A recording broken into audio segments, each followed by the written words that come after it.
won't be the first time I've had to wing things or play them by ear. Welcome to my daily grind. Mm-hmm. Yep. But I got the recap down pat, which is what I was most concerned about since it's been 6 weeks, Mm-hmm. We appreciate you. Change your Mhm. icon, Nick. No, That ain't Elvin. too bad. Crybaby.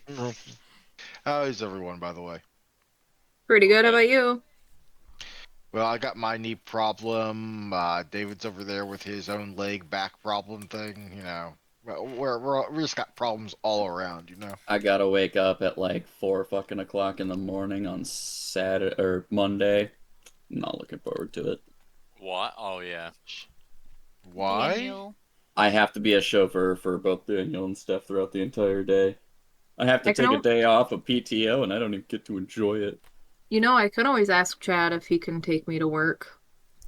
Nah, I mean, I'm gonna already be like in the area, and I'm not gonna want to stay in Flint. It's just not a good idea. No, I get you. I just meant like you come home, you rest, you play the long drive with somebody, Yeah. I have one regret about my trip up there. I just realized that I never got to cook. I'm sad. I Aw. completely forgot Happens. about True. that. But it's okay. Dave got the kitchen ready and everything. I think my one opportunity would have probably been while during the day of the Friday when I went over, or I think it was Friday, I went over to help set up for the wedding. Mm-hmm. I could have stayed back and I guess cooked up a pasta salad and had it ready in the fridge or something. But nope. It's all right. I just wanted to beat y'all, so I was just full on excite mode. We got plenty of good memories to share and hang out. So Mm-hmm. Oh yeah. Also the first time I've ever played Magic while great windstorms blowing in, trying to blow everything away. Yeah. Still, I'm glad everyone's doing all right. we'll have to figure out a festival that's local to you that we can make a vacation out of.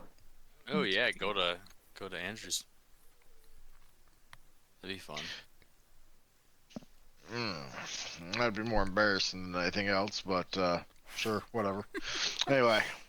It's mostly to travel the states and actually go on vacations ourselves. Yeah, well, the great local event in Memphis in May already happened, and honestly, with the way the crime is in the city now, I wouldn't have gone to invited y'all to it. So, Oh no, I hear you.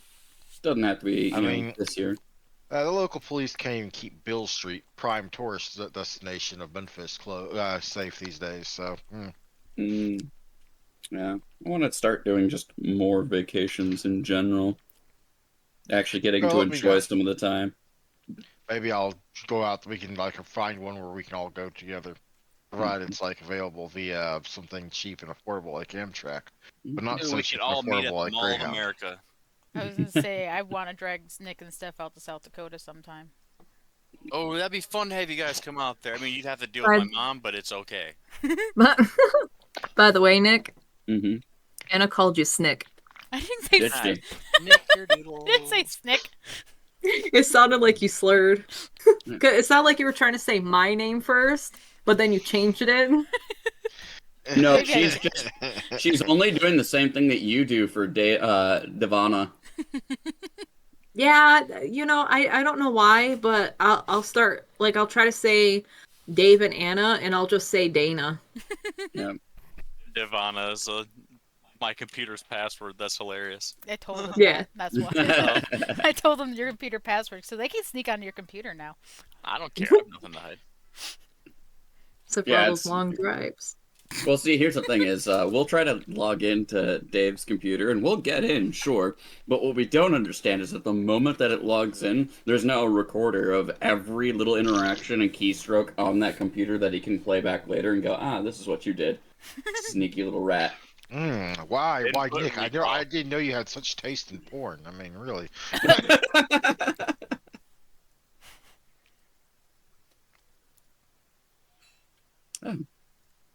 So, Oh, that is Nick, kinky. hmm I'm What's up? sending you all the wedding photos. I gotta wait for them all to upload. Oh, That's fine. yay. Hey, why are you just sending them to him? What about the rest of us? Maybe we want. Well, I'm gonna let him post because I don't want to post and I don't really want my face on there, so I'm gonna let him choose which ones he wants. And she's allowed to veto ones that she's particularly hated of, but I get to tell her no if she tries to say no to anything that has her face on it. Which is Bitch, I will fuck most you of up. them. I mean, sure, go How for it. the fuck do you know Anna? Mm. Everyone's doing all right, is what I'm hearing. Mm-hmm. Yeah, I'm enjoying Dawn Trail, so Nice. What's Dawn Trail? Final Fantasy XIV's recent expansion. How many It's not expansions are they up to now? 5. no. So they had Heavensward, Stormblood. No, you're Yeah. right. This If would I be was the ever going to give it a Wait. third try, because like I've tried it twice now, I would need to have someone I'd be playing with, because otherwise I would just get lost exploring the first If city and you then give up. started playing Andrew, I'll actually start. I made a I've already Yahoo, said where right? I'm at. I'm on Diablos in I think it's like Aether Crystal or Aether Data Center. Does the oven be beeping? Oh, okay. So Nick, yeah, Yes, just let me know when the oven beeps. it's at Yahoo, right? yep. Yahoo! Who You name uses me. Yahoo anymore? I'm too lazy to have moved it. I have a Google one that I use, but it's Yeah, for yeah. gaming stuff. My case of moving email addresses just came about as there's too much spam in this one. I'm gonna go make another one. And then I got to Yeah. Google, and now I have like I have two email addresses on Google. One I use for actually important stuff, like medical stuff, like business finance hmm stuff, and the other one I use for literally everything else. So all the places that will possibly sell my email address and do, that's the one that I use for that, aka the one that gets all the spam. Yeah. Nope. Makes sense. Mm. I want to frame that one for your dad with his parents. Yeah. That'd That be cool. that looks amazing. Mm. We can say it's a belated birthday slash Father's Day gift. Your dad was very entertaining. He can be a very entertaining character, yes. You did say he was in fine form that day, or like in full-on performer mode. Oh yeah. I when my dad has an audience, like he gets very ostentatious. Which is what I try to tell Joel, but he's like, I don't like interrupting. I'm like, Joel, if you don't fucking interrupt him, he's never gonna shut up. Nope. Like, he will be there for like hours talking Yep. Yeah, that's and talking and talking. that is what I learned from my mom when I was growing up. If I wanted to tell her, talk to her about anything, I had to interrupt her. I once Yeah. timed us going down like driving somewhere in the car. I think we are going like from one county to like another when I was a kid, and hmm I was just basically timing via the like little clock in the car for how long I had to wait for there to be an opening that would appear without me interrupting, and it got up to 45 minutes. Damn. I think the key about interrupting is interrupting it with grace rather than just going up and saying, "Hey, fuckhead, stop talking. We got places to be." Oh man, Yeah, I'm not allowed to do that anymore? but that's also one of the reasons why. That's part of the reason why I have my bad habit of speaking over people when I'm in these RPG sessions. Is yeah, of course, there's other factors playing into that, but that's one of them. I had a habit. I had the lesson of growing up of if I want to talk to someone, I got to interrupt them, or they're not going to stop talking. Um, Yeah, I've really tried to work on that though. I've gotten better about it, I think. Hmm. Okay. I'm gonna go to bed. You guys Hmm? have fun. No. What? No. Time to go nap. Just And kidding. I'll start. I'll start. I promise. Just don't No, go. Don't you're go. no, I'm teasing. That was me graciously interrupting everybody. No, I'm kidding. Or like leaving everybody, but no, I'm kidding. I actually Steph, don't care. it's best that we don't traumatize poor Andrew. Hmm. Oh yeah. He's been working on the intro for the last 8 hours. Not Damn. that long. It's probably 6 hours. I Oh, got up it's a just little six later than hours? normal. Okay, I'm leaving. Yeah, it's not even a full night's rest. All right, shit. I mean, that's basically my full night's rest. I mean, who here gets more than 6 hours of sleep? Me. Not really. By the rules of most TTRPGs, you need at least 8 hours of uninterrupted rest or relaxation to full rest your I'm abilities. pretty sure that doesn't exist here in Vampire. You're just forcibly unconscious for the entire day.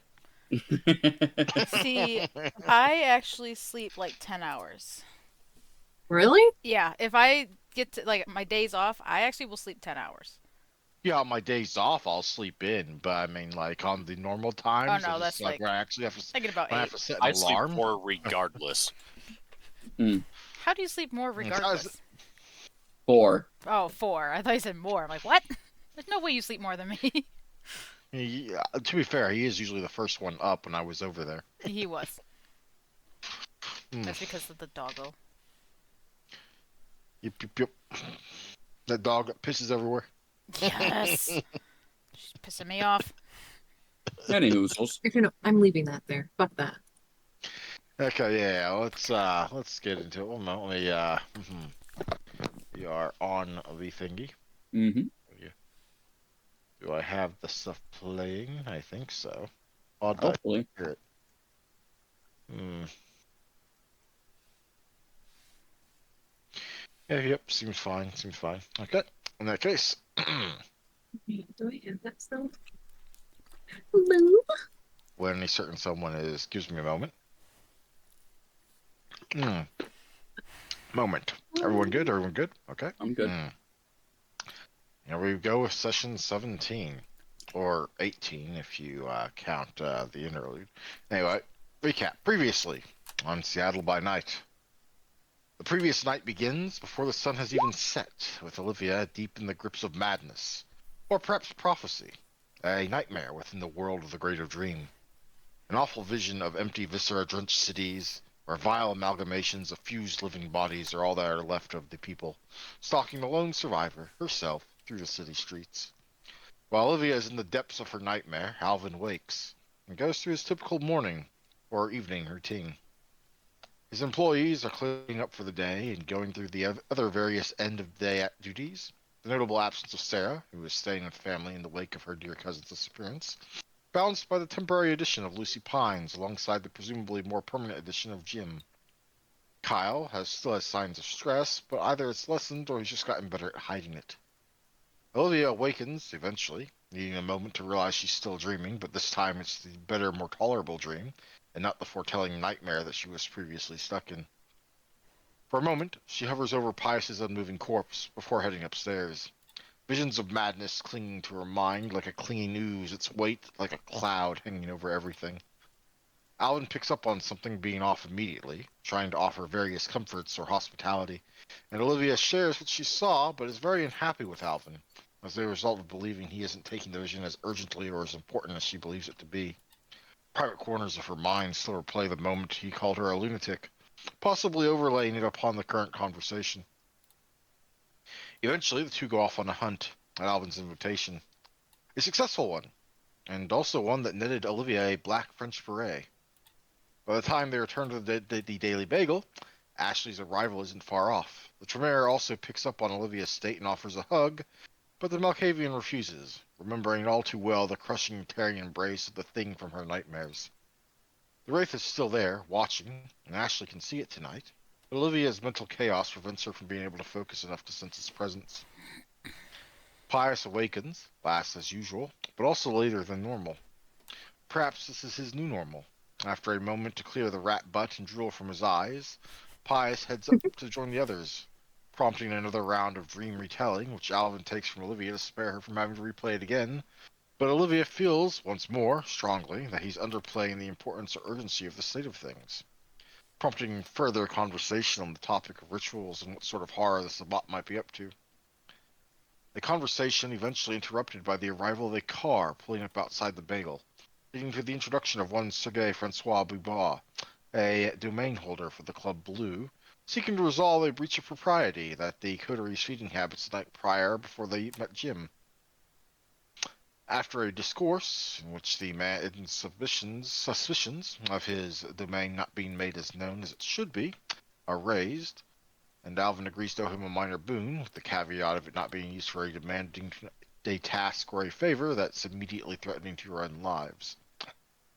After the necessities are taken care of, Sergei Francois Birois extends the coterie a proper invitation permission to feed at his domain, with the expected conditions of not leaving messes, making masquerade breaches, and to treat his staff with some level of respect. Not as equals, of course, but respect nonetheless. He also agrees to have his security personnel go through the security cameras to see if they can find anything, whether on Halsey Phillips or General Sabah activity that night. Eventually, after the man leaves and Alvin bangs his head into a table, thankfully not leaving a dent for Joshua to freak out about later, before gathering the group to head to St. James Cathedral, and a meeting with one Father Elio Vitale in the catacombs. A clergyman the coterie met a week prior, Frank Griggs, is on hand to greet them, take them to Father Vitale, but along the way spills some concerns regarding that man, who upon being described is almost certain to have been the sheriff. Olivia, upon meeting Father Vitale, looks to her fledgling oracle gifts, getting certain intuitions about the La Sombra exile. She gains several insights, the most relevant being the lack of any sort of friendly or allied ties to the Sabbat, reassuring her immensely. The coterie learns an overview of obtenebration, the clan discipline of Clan La Sombra, as well as the odd and perhaps nightmarish branch of ritual craft called abyss mysticism, stemming from the discipline, though practitioners of the latter are thankfully low. Also of the existence of oubliettes, areas which have the very fundamental nature of the abyss infused with them. With the sharing of Olivia's dream, Father Vitale shares what he knows of Tizmishi fleshcraft, including the horrors that are the Vaz. You also learn that Father Vitale shelters others in the catacombs, typically thin bloods, wandering independents, and even some that he admits are not vampires, a sanctuary for many that find themselves in the world of darkness. Conversation turns briefly to the Giovanni and the Wraithly Watcher, along with the realization it wasn't able to follow you into the catacombs. Olivia asks for a rosary, and Father Vitale gives one. But a most curious thing happens as he holds it out, something that holds you still, unable to move forward, especially since crosses shouldn't have any effect on you. He hands it to you, and the sense of power fades. After which, Pius asks for tainted holy water, prompting suspicion and concern from Father Vitale. As things come to a close, the La Sombra and Alvin have a private moment after sending the others away, talking about Pius, his recent behavior, and the concern about the requests, suspicions of ritual craft, and where Pius might have found a teacher for such a strange thing, worries about falling humanity and the signs present. Once outside the cathedral, Pius expresses an interest in visiting a graveyard. And while Pius and Alvin talk, Ashley and Olivia have a different conversation entirely, one about old flames. Eventually, Alvin offers to drop Ashley and Olivia off at the latter's mom's diner, aka Lyra's diner. The female half of the coterie heads to the basement neon bar, the Devil's Footstool, finding a note from Lyra and a set of keys. Her bike is ready and waiting upstairs in the alley's garage, but she wasn't there for the bike that night. Instead, the conversation turns to Connor, Ashley's boyfriend from years past, and the ring he gave her, and the argument that split them apart, and her human past in general.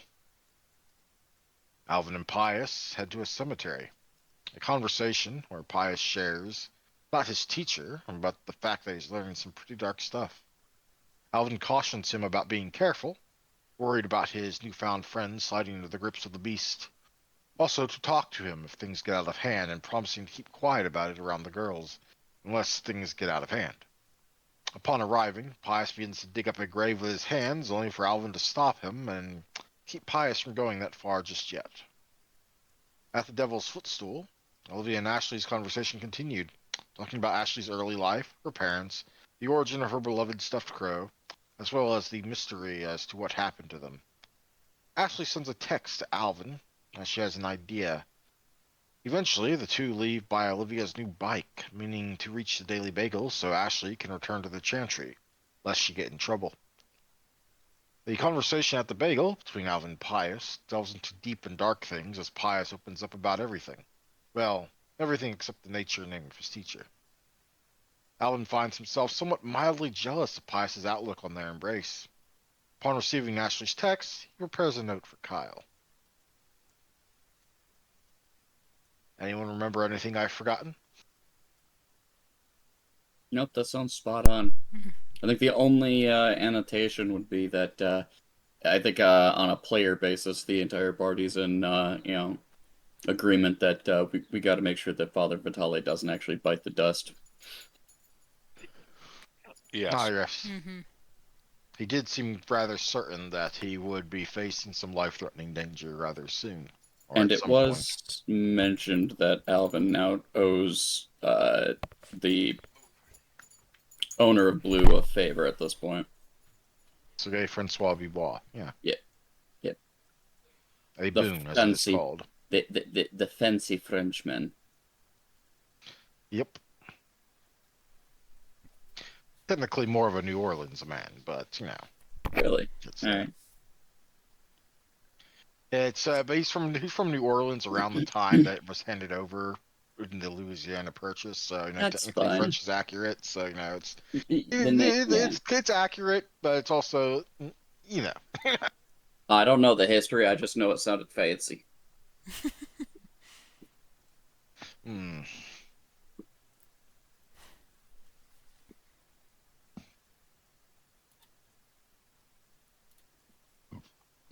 So yes, that one caveat. One moment.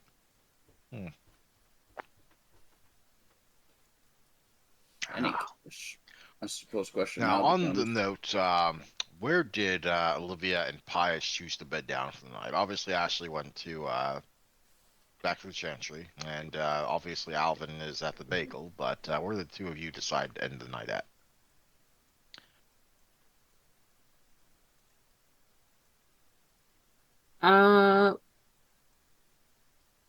I want to say that after dropping off Ashley at the Chantry, that Olivia probably went back to the diner. Spending the night with your sire, then, or at least at her place. Yeah, I can't miss the onesies, even if I pretend to hate them.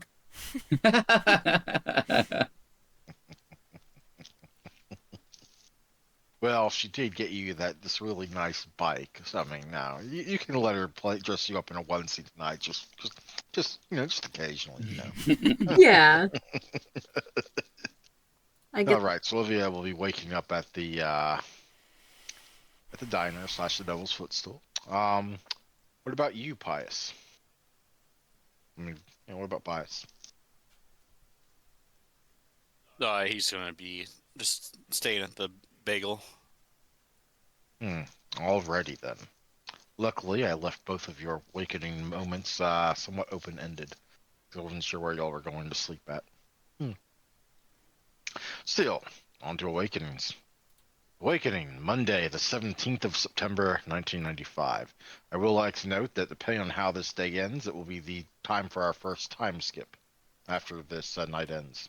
Yeah. So, it won't be a long time skip, a few days to a week tops, but that's going to be becoming the normal as things move forward. So we'll see.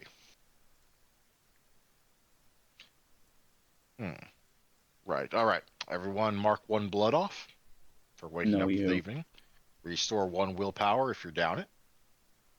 If anyone's down more than 1 willpower, let me know. I believe that's currently Olivia, but if there's someone else that's also down more than 1 willpower, do speak up. I think I'm down 1 now. I mean, you regain 1 automatically from the night. Have you regained that one yet? Yeah, I'm full. Let's see. So I'm gonna go ahead and look that one up just real quick. Because reasons and shit.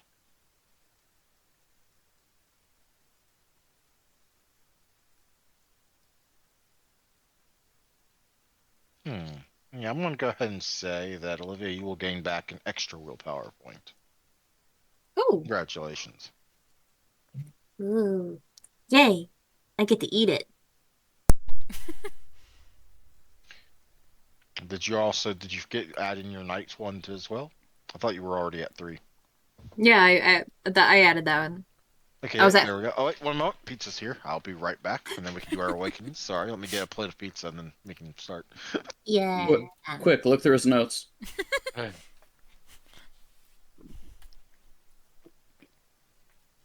Somebody pants him. What? What? Did you just say someone handsome? No clue what you're talking about. I think you're going crazy. Nick, I'm sorry. I have it on recording. You can't Nuh-uh. get away. Oh, Nick, you're being recorded. You're trying to get some long drive in there. Wait, what? I'm being recorded? I didn't know this. I think I need to sue. Where's my lawyer? There you go.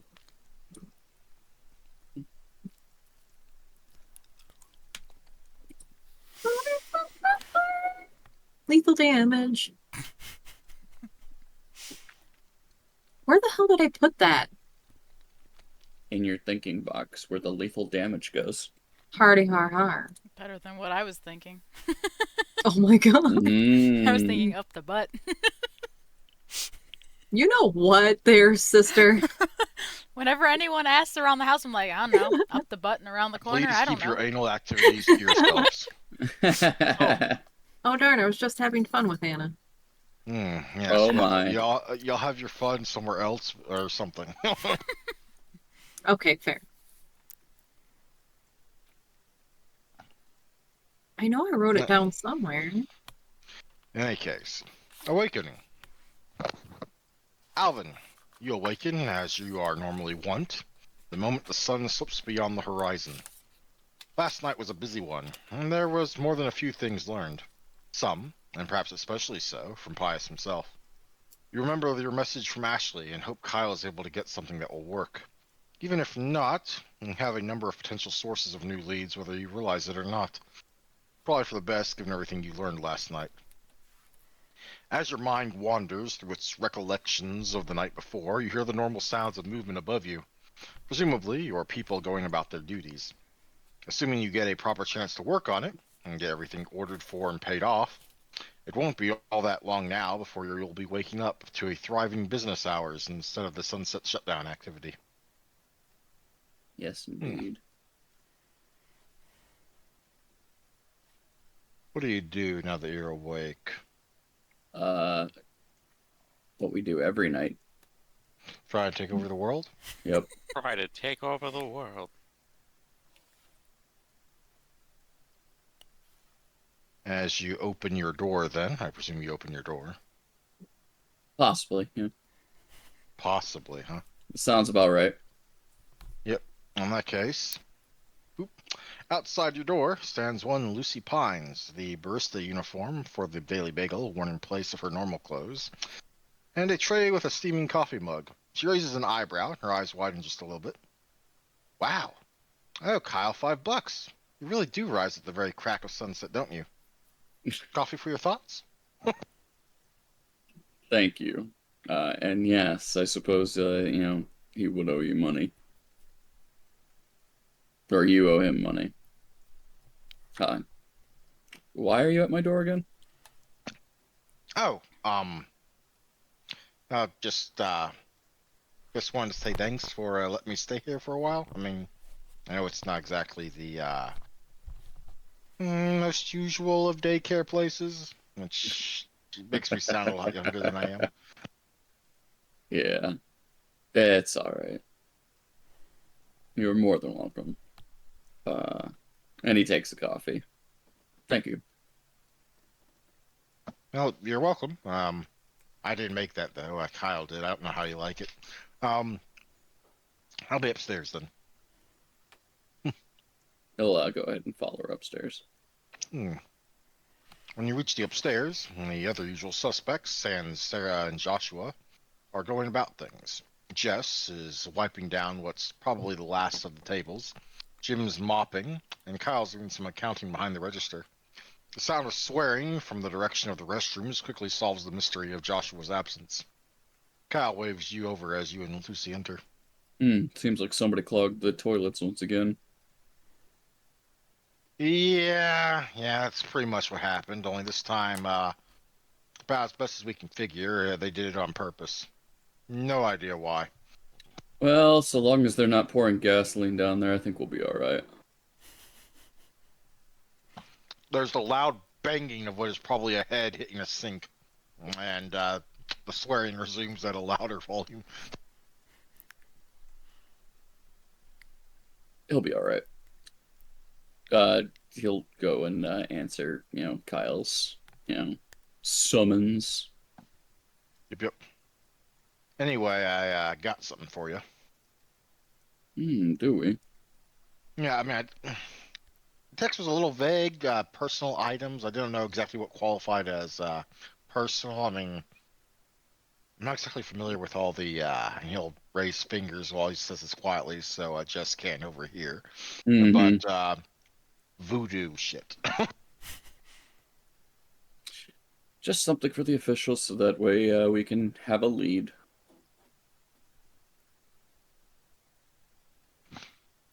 Yep. Well, we'll see if what I got works out then.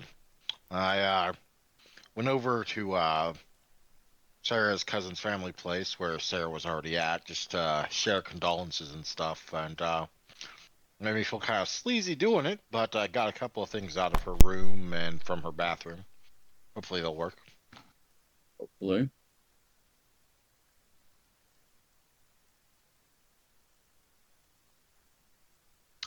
Anything else on the docket tonight, boss?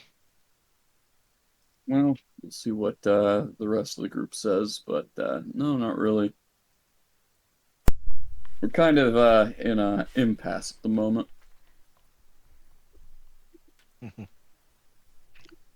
How was business? It was all right. Better than yesterday. People are starting to. Best guess I got is now that it's been a couple days removed from the whole missing persons paper, people are a little bit more fine coming back out, even though nothing's actually changed. There. How's your family? And my family's fine. That's good. How about you two? You and Jess, make sure to wrap things up and get on home. Enjoy your evenings. Yeah, I'll make sure that she gets home. Things are in the baggie under the sink. All good.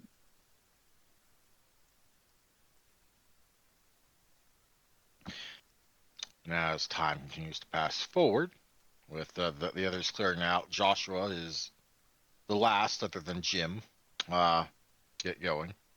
Obviously, he got carried away, and whatever he was getting unclogged finally got unclogged.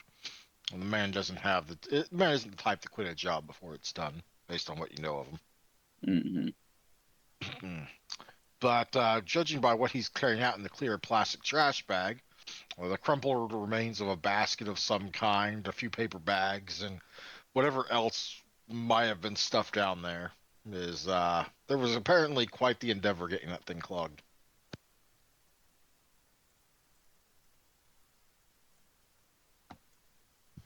Why are y'all just pinging the screen? Because they're being goofballs. Well, one of you goofballs is about to have to pay attention. Yeah, I don't really have too much. No. Yeah, I don't have too much Robin in the morning at this point. That's fine. Yeah. I'm just trying to avoid eating too much because, retrograde, I'm so hungry. In any case, Olivia, you awaken. Thankfully, no dreams for once. Or at least none so foreboding. Jeez, that was just in my tongue. As last night. You're feeling much better. There's still undoubtedly some anxiety or fear, but getting to spend time with Ashley and, of course, breaking your new bike, even if you didn't get to properly claim it by licking it just yet, has done wonders for your mental balance. You idly wonder if you'll get to keep the bike or the friend if you ever wake up from this mess. Last night, there was, of course, onesies involved. And this time, we're going to go with a oddly bright blue platypus onesie. Oh my god. which had nothing compared to Lyra's own lyric pink poodle onesie, where she got that horrible thing. You have no idea. I imagine that she finds half of these at like closed garage sales where the people like just still leave their shit out on like the tables or the streets outside, or she just dumpster dives for the other half. Ugh. I could just see her being the type of person that like sees something that's about to be thrown away and goes, "No, there's still a use for that."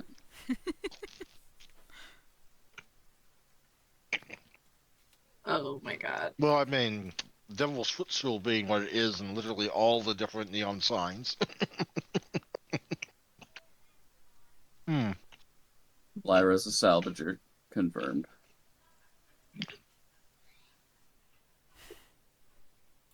Holy brightness. All the pink. Yeah, I believe the place this picture is from is called God's Junkyard or something like that. And this is the portion that has all the neon signs, or from the portion that has all the neon signs. Hmm. Never I been there do in like it. person. Just remember where I got it from.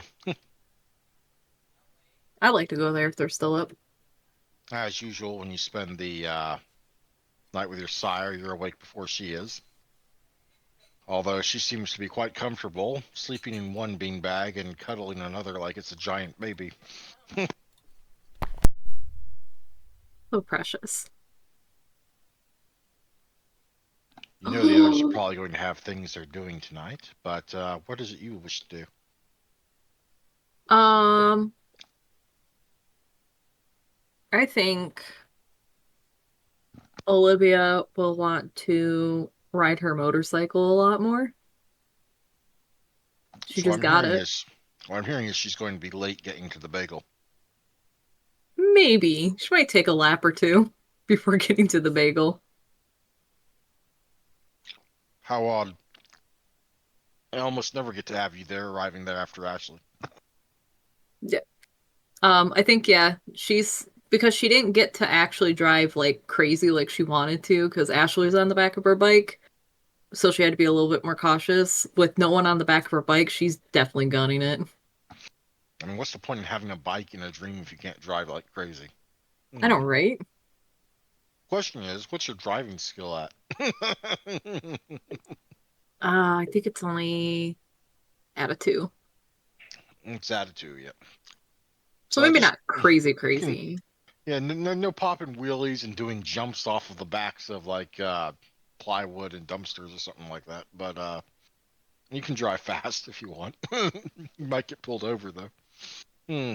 That's fair. I'll take the risk. What did you and your sire get up to last night? Beyond onesies and other things. A bunch of board games that she found in a dumpster that are missing pieces, so she mixed them all up to make a crazy ass game like Shoots and Ladders with life.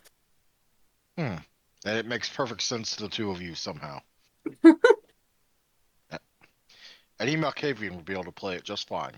Anyone that's not a Malkavian, not so much. So you're going to go for a loop-de-loop on your bike. Mhm. Give Lyra a kiss on the forehead and say goodbye, Mom. We'll be back later.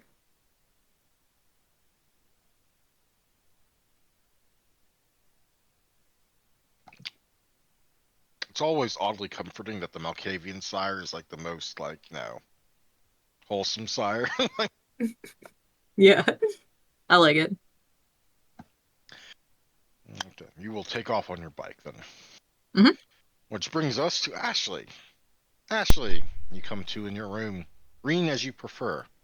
Last night had been roughly emotional in ways you probably hadn't anticipated.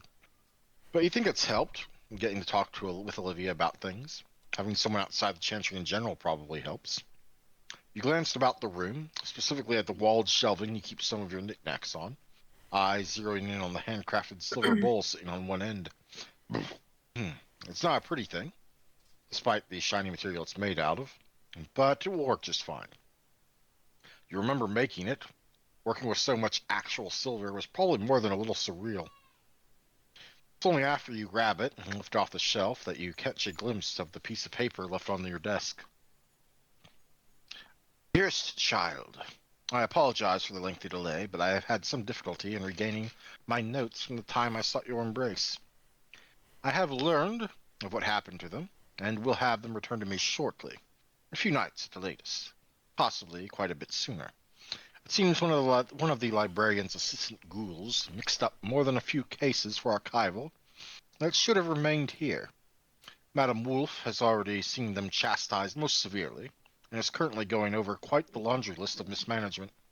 The ghoul in question has been quite firmly dropped back down for too far baser tasks, and should consider themselves fortunate for being kept on at all. Hopeful in accommodating your desire for personal history, Dr. Thorne.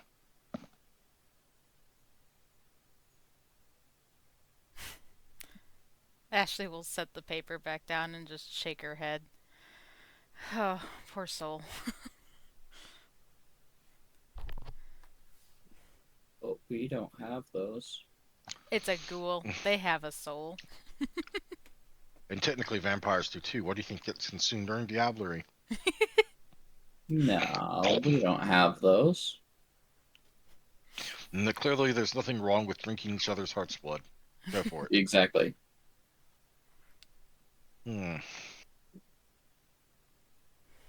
Still, silver bowl in hand, is there anything you wish to do before you leave the chantry? In chantry, no, but the moment she gets out the chantry, she wants to be able to see if she can still see the thing around her. Perception awareness, difficulty 7. Okie dokie. Where are you? Dice. Perception. Awareness. Where are you? Awareness 7. Oh, no. Whether No. it's there or not, you can't seem to see it. Son of a bitch.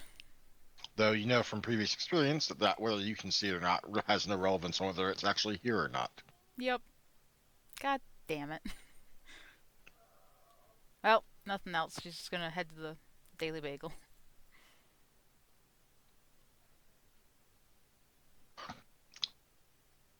On your way out, you notice that they only have one ghoul during all the dirty, grueling tasks this morning. The other ghouls are all busy with far easier jobs.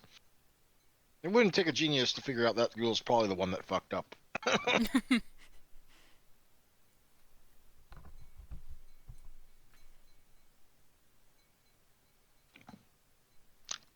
Which will, of course, bring us back to the bagel. And because Olivia is doing laps and y'all both awake at the same time, that means Ashley's going to be the first one there.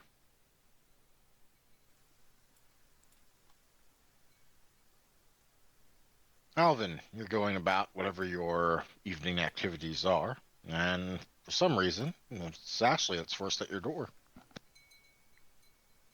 Huh. I'll let her in. Not really going to make a comment about, her being the first. More so just could almost assume that, everyone's able to be held up by their sire to some degree, so. Now, whether that's the actual case,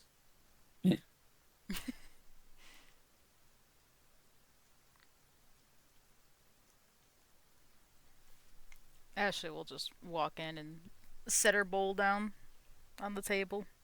She never put it in her bag, she just carried it the entire time. Is that the scrying bowl? Yep. It's her, Cool. It's her arts and crafts. Nice. I can't wait. I can't wait till you scry me. Alvin, if he sees you carrying a bowl, he's just going to look at you as like, why do you have a bowl? Because Alvin, you'll notice that despite its ugly and simply made nature, it is made out of pure silver, which you've grown used to seeing. Have I? Ouch. Like, the amount of silver that's made into this bowl, because it's solid silver, would probably fetch close to $10,000, maybe more. I mean, Oh, I guess. Your appraisal. Oh, so I would think it's worth a lot. Yes. I would be even more confused. So who'd you mug? I didn't mug anybody. I made this. How the hell did you get?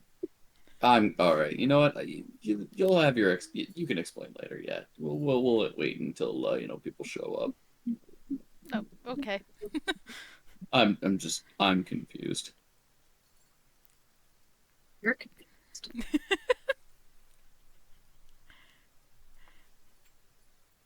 So, I see nobody else is here yet. This is strange. Yeah, something tells me that Olivia's hanging out with her sire today. Hmm. Though I haven't sent her a text, so Pius Oracle. still dead to the world then?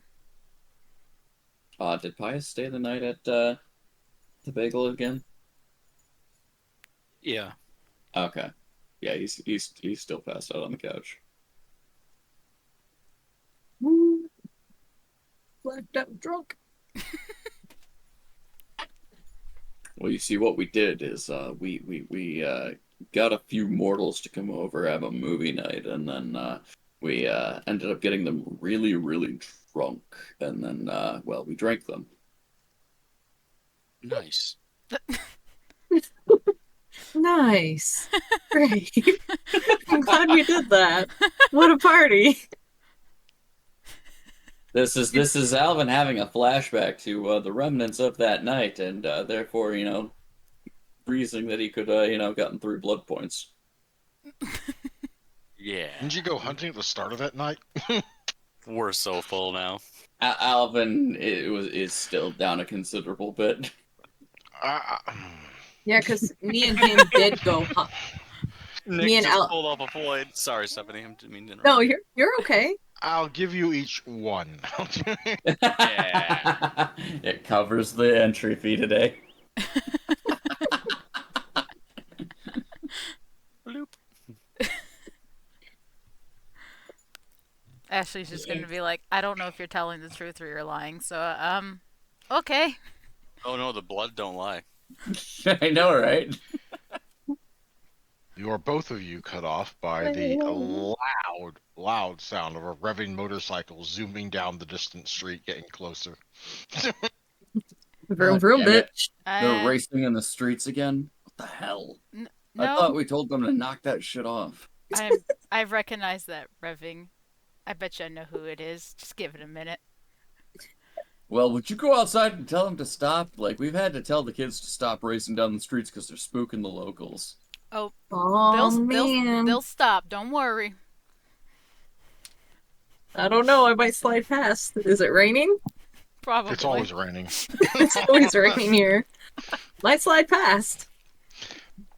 You do, in fact, come to a sliding halt, and as your thing comes to a stop, probably stops about 2 stores down from the Daily Bagel, but your engine did a very nice loud vroom vroom as you kind of into place.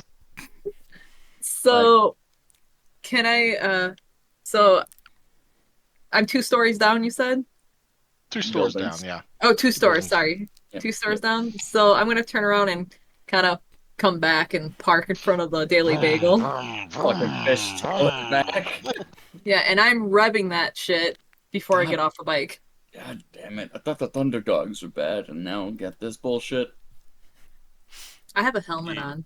You can't see me. I don't know who it is. So I'm just You can see how the you can see the bike as it's described by Olivia in their role-playing thread over the week, and it screams Olivia. If you see this stuff on the side. That's fair. yeah, no, like Alpha doesn't know who it is until they like pull up past and like investigates. But it's the mentality of like Alvin's being that like crotchety old guy who's like just these damn kids on my damn street. He kind of smells like a crotchety old guy. But all right, Olivia's getting off her bike. She slides her keys into her pocket. Just take off the helmet. She comes into the Daily Bagel and starts shaking the water off her like a dog. Told ya. Alvin goes and gets a mop. And that's when she takes her helmet off and it's like, holy crap, does anyone want to ride with me? Or does anyone want to race me? I don't have a car. Once Alvin is, grabbed the mop, he's gonna come back and just, start mopping Olivia first and then the floor. Yes. Like, oh yeah, I feel like a chinchilla, except wet. You had a feeling. She embraces your care and your love and your consideration. She smiles real big, saying, "Thank you for wiping me down." I'm sure that she's probably in, riding leather, so, it's not actually impossible to dry her off with a dry mop head. Yeah. She's gonna toss her helmet on to a table and basically just greet you guys and ask how you guys are doing. I woke up, got coffee. I got Sounds up. like. Oh, sorry. Go ahead. I got up. I grabbed my bowl and I came here. That's it. Ooh, a bowl? A bowl of weed? Wait, what are we doing? No, not a bowl of weed. A bowl of silver. Ooh, that's pretty. What are you gonna do with it? Are we gonna cry now or scry? Yes, we're gonna cry.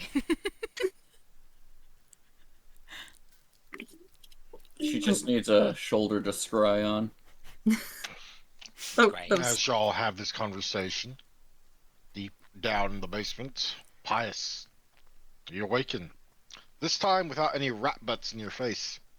You'd worry about little squeakers, but instead are worried about the warm fur ball in your mouth.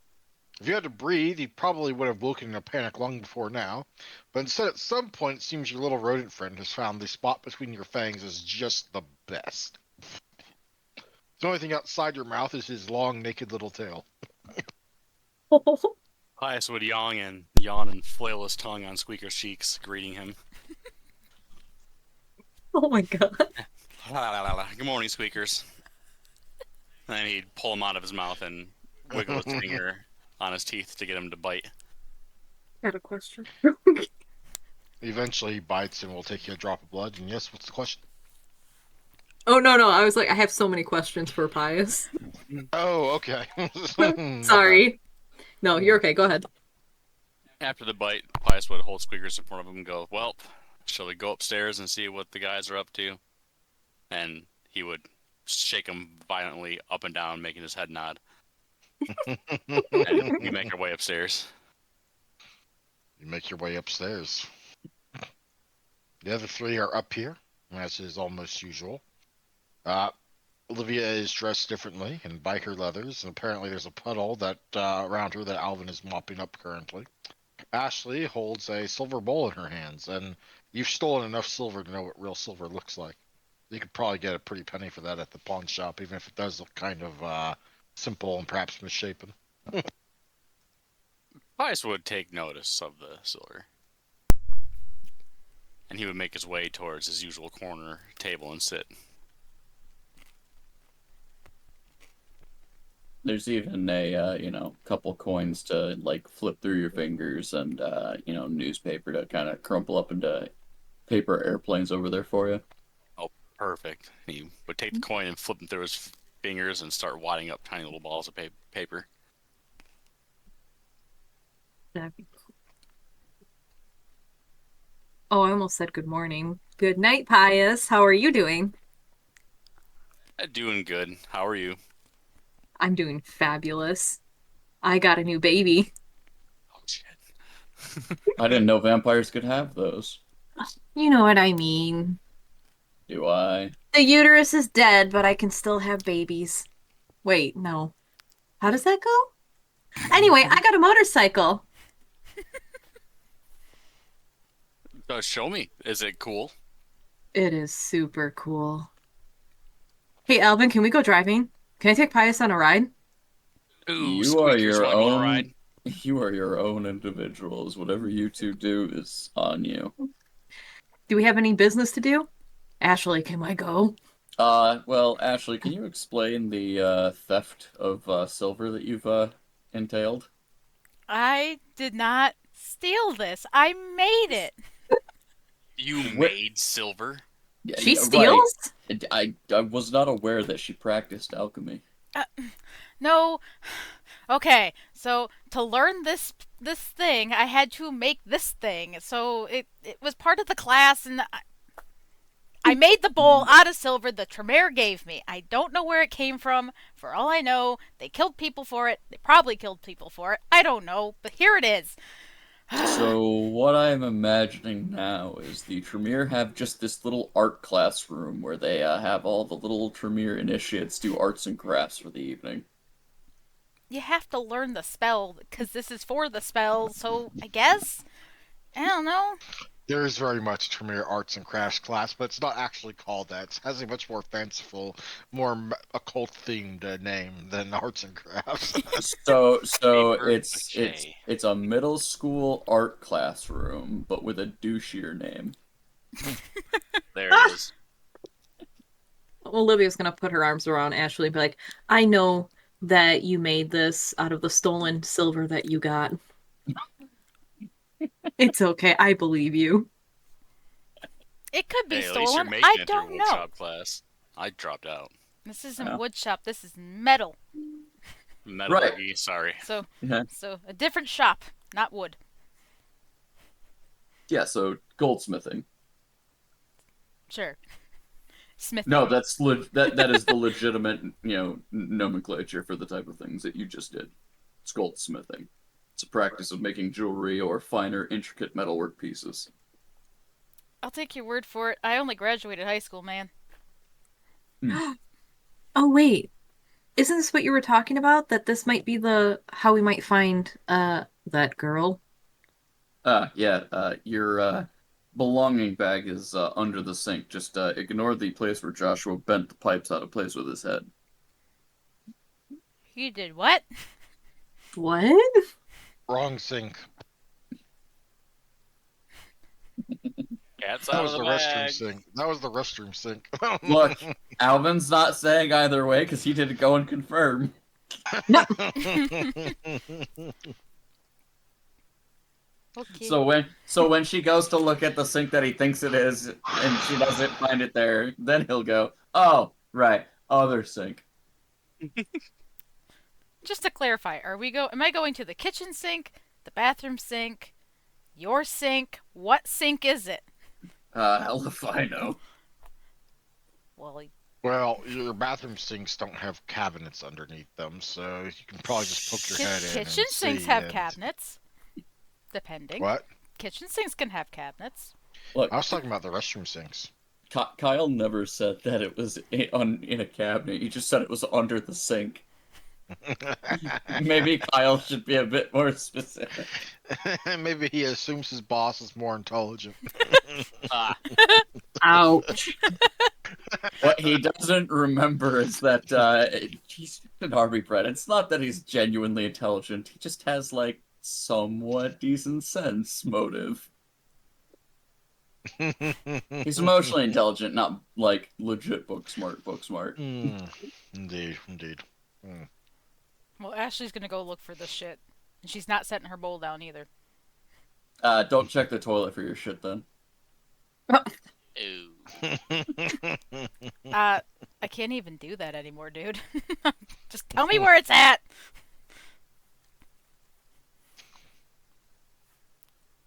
But yeah, she's just gonna go try and find the bag of stuff wherever it's at. Yep. Yeah.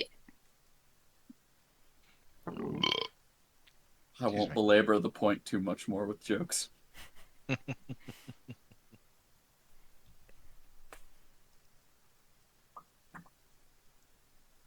So what where are did you Kyle looking? get for us? Well, apparently y'all are looking at all the sinks. I just want to know what order you look them in. She's starting in the kitchen first, like the closest sink, which probably behind the Okay, counter. then you find it immediately. Congratulations, it's in the cupboard under the sink. Oh. It's just most logical sense. It's probably behind the counter at that sink. Somewhere. I think Andrew was just looking for an answer. I mean, I didn't think I was going to need one until Nick decided to go off on a tangent. uh, but yeah, she found a baggie. There are several items in there, all of them purportedly having belonged to one Halsey Phillips. There's a hairbrush with some hair on there, quite a bit of hair. She probably should clean her hairbrush more, but assuming this is all from her, probably a good thing she didn't. There's a stuffed animal of what looks like a stuffed otter of some variety with the well-worn look of a cherished possession. You should know. You have your crow. Hmm. And a couple other odds and ends, but you feel like those two are probably going to be your best bet. I have sent you the sheet. You know what works which one would work better here, but you can use either. Hmm. We'll go with what was it, stuffed animal? Is that what you said it was? The prized possession is the stuffed animal, which yep, that would be that one. That one would put you at a +1 difficulty. Okie dokie. +1 difficulty or -1 difficulty? +1 difficulty. The only thing that gives a -1 difficulty is actual like severed body parts or a point of the target's blood. Weird. To get a no modifier, it requires a lock of hair, a fingernail, or any bodily fluid other than blood. But we have locks of hair. Yep, that's what I said.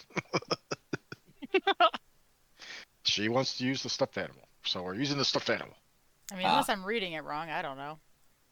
Yeah, the +1s are bad. You want the not the you want the not the pluses. Mm. The pluses are difficulty increases, not dice pools.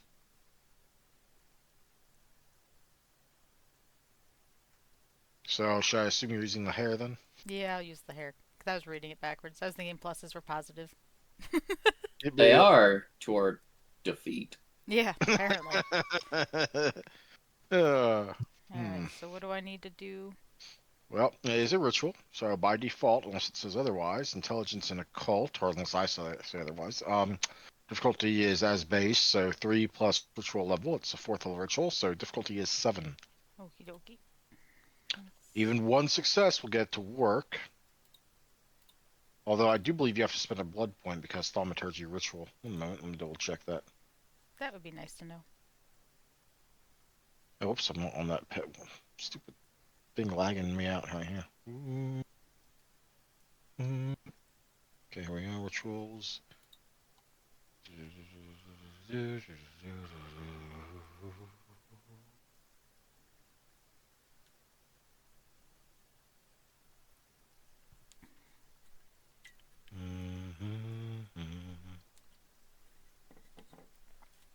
Let's see, otherwise, I'll say, okay, we'll also take 15 minutes to perform the ritual because that's 5 minutes per.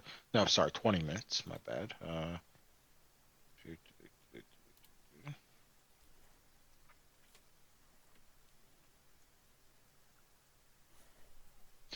I do not see where it says it specifies requiring blood. Well, let me see. Check the ritual itself. It says owl's blood. Yeah, I mean, those are just material components. I assume you brought those with you from the Yeah. storehouses.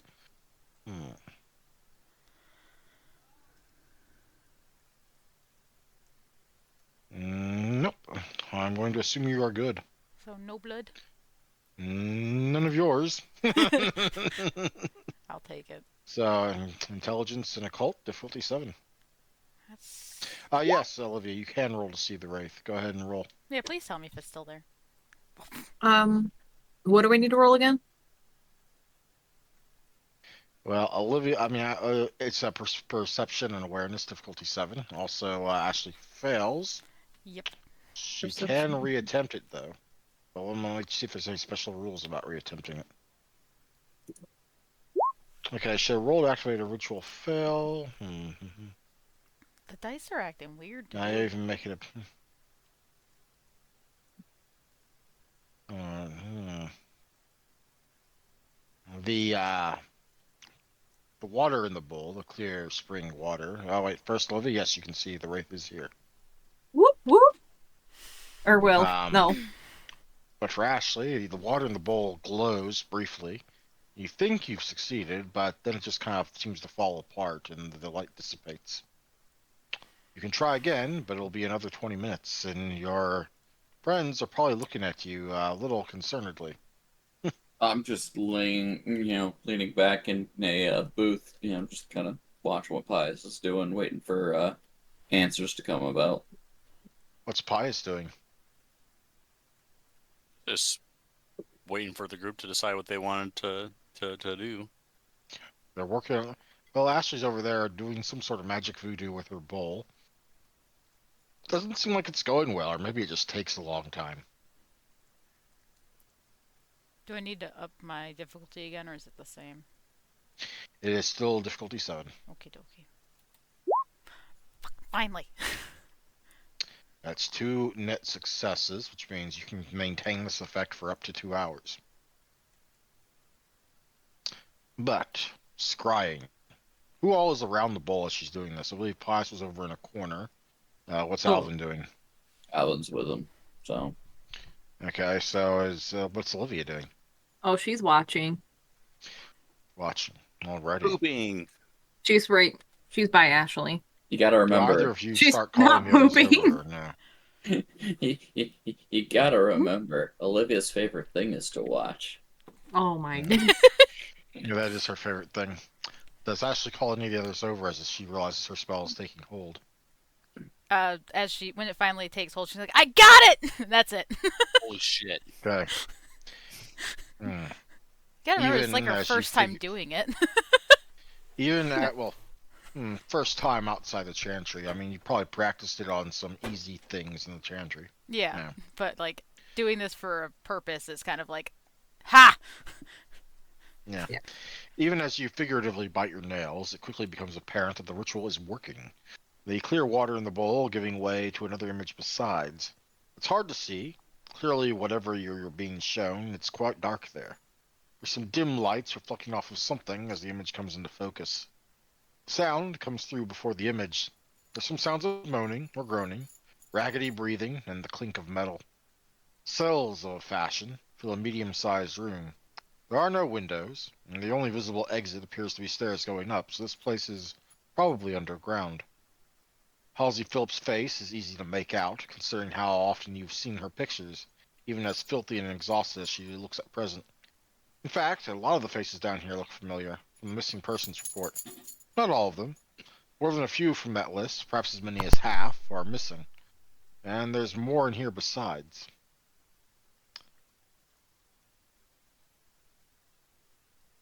The prisoners, or hostages, or blood dolls, or whatever it is they are, seem divvied up into different sections, though what the judging metric of that is, you can't say. Some are over in one far corner of the room, seem to be, well, not set aside so much as they seem to be being saved for something, based on how far over there they are. They don't look different, I guess. So then there's the group in the middle, which Halsey seems to be a part of. Can't tell if they're set for anything special as well, but all of them look filthy, all of them look exhausted, more than a few bruises, restraints of one variety or another being used. Some are zip ties, some are actual chains, some are rope. Seems that they used whatever they had on hand and didn't bother to care about any differences. Whereas the area closest to the stairwell, the group over there, you don't like what you see. Even from this angle, the one uniformity those over to the stairwell side have is a burnt fleshy hole where their eyes used to be.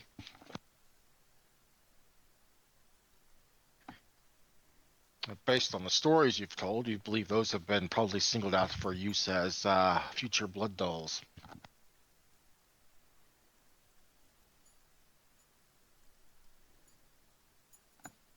The lighting is dim. There's probably not. That feels like there's not nearly ample light enough down here. Like someone just hung up the very bare minimum of light just so that it wouldn't be complete blackness. Perhaps they did it to torment the victims. Perhaps they were just being cheap. Perhaps they just wanted it done in a hurry. Who knows? There are a few defining features beyond the fact that you're in the underground in a basement. And currently, there doesn't seem to be anything or anyone down here other than the prisoners, victims, or hostages, or whatever it is you want to call them.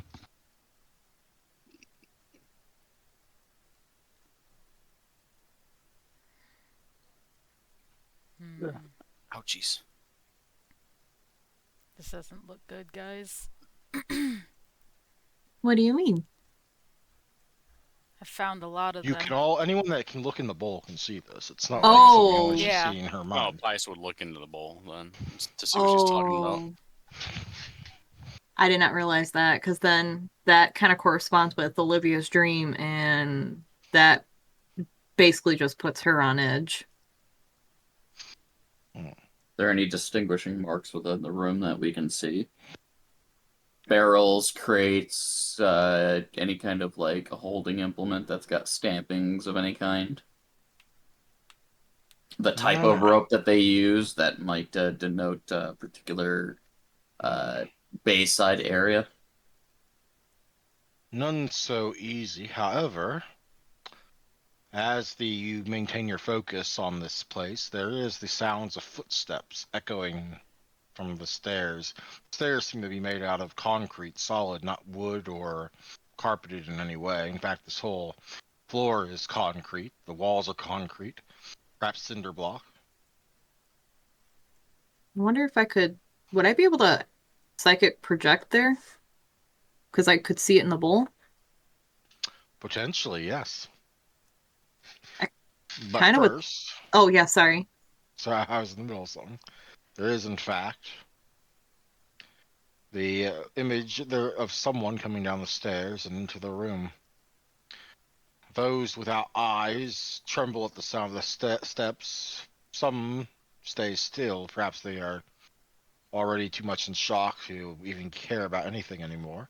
Those with eyes and ears cower away into the darkest corners of their cells, hiding behind each other as if to ward off what is potentially to come.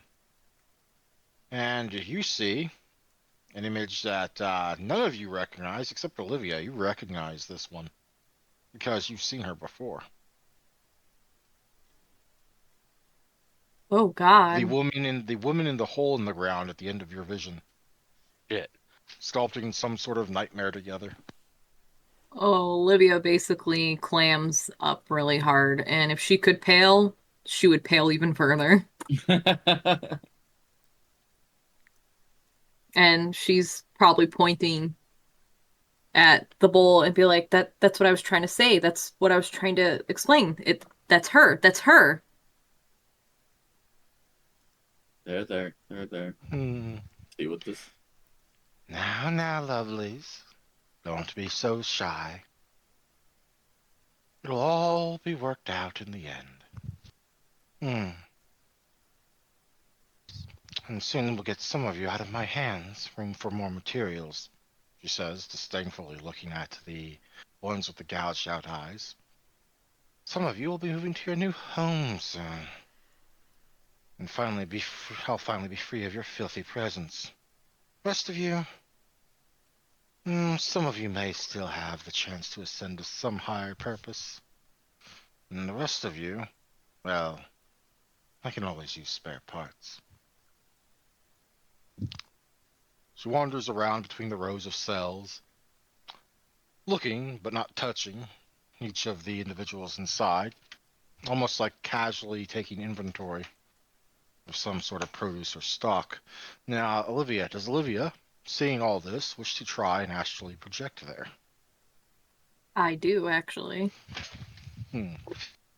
Question. Can other Yes. people see astral projections? I'll double check. I don't believe so. Not normally, anyway. I think there is a way for them, because they can sever your your Mhm. cord, but I think they have to be on the same plane. But I don't remember Yeah, that's. that's sounding a lot like Pathfinder and D&D, to be honest. Ethereal walking and whatnot. I know, Oh no. right? Mhm. But I don't remember what Let's I see. read. Psychic projection. These power handouts are so handy. Aren't you glad I made them for you and not at all for me? Hmm. The kindred with this awesome ability projects her senses out of her physical shell, stepping from her body as an entity of pure thought. The vampire's astral form is immune to physical damage or fatigue and can fly with blinding speed anywhere across the Earth, or even underground, so long as she remains below the moon's orbit. The kindred's material form lies in a torpid state while her astral self is active, and the vampire isn't aware of anything that befalls her body until she returns to it. An ephemeral silver cord connects the kindred's psyche to her body. If this cord is severed, her consciousness becomes stranded in the astral plane, the realm of ghosts, spirits, and shades. Attempting to return to the vampire's physical shell is a long and terrifying ordeal, especially since there is no guarantee she will accomplish the journey successfully. The significant danger keeps many kindred from leaving their bodies for long, but those who dare can learn much. System. Journeying in astral form requires the player to expend a willpower point and make a perception awareness roll. Difficulty varies depending on the distance and complexity of the intended trip. 5 is within sight. 7 is nearby or in a familiar location. 9 reflects a trip far from familiar territory, a first journey from North America to the Far East, trying to shortcut through the Earth. The greater the number of successes rolled, the more focused the character's astral presence is, and the easier it is for her to reach her desired destination. Failure means the character is unable to separate her consciousness from her body, while a botch can have nasty consequences, flinging her astral form to a random destination on Earth or in the spirit realm. Arriving in a place where the sun is active, necessitating a frenzy roll, although the sunlight doesn't do any damage, or hurtling towards the desired destination so forcefully that the silver cord snaps. The player may spend a point of willpower to activate this power, and an additional point of willpower to gain the success necessary to perform the jaunt. This is an exception to the normal rule where a player may not spend more than a single point of willpower a turn. Each scene in psychic projection requires another point of willpower and a new roll. Failure indicates that the vampire has lost her way and must retrace the path of her silver cord. A botch at this stage means the cord snaps, stranding the character's psychic form in the mysterious astral plane. An astral form would travel at great speeds. The storyteller can use roughly 1,000 miles per hour or 1,500 kilometers per hour as a general guide, and carries no clothing or material objects of any kind. Some artifacts are said to exist in the spirit world, and the character can try and use one of these tools if she finds one. The character cannot bring any such relics back to the physical world when she returns to her body, however. Interaction with the physical world is impossible while using psychic projection. At best, the character may spend a willpower point to manifest as a ghost-like shape. This apparition lasts one turn before fading away. She can't affect anything physically during this time, but the character can speak. Despite lacking physical substance, an astral character can use aspects normally. At the storyteller's discretion, such a character can employ some or all of animalism, demontation, dominate, necromancy, obtenebration, presence, thaumaturgy, and similar non-corporeal powers she has, although this typically requires a minimum of 3 successes on the initial psychic projection roll. If two astral shapes encounter one another, they can interact as if they were solid. And they may talk, touch, and even fight as if they were both in the material world. Since they have no physical bodies, astral characters seeking to interact physically substitute mental and social traits for physical ones. Wits replaces dexterity, manipulation supplants strength, and intelligence replaces stamina.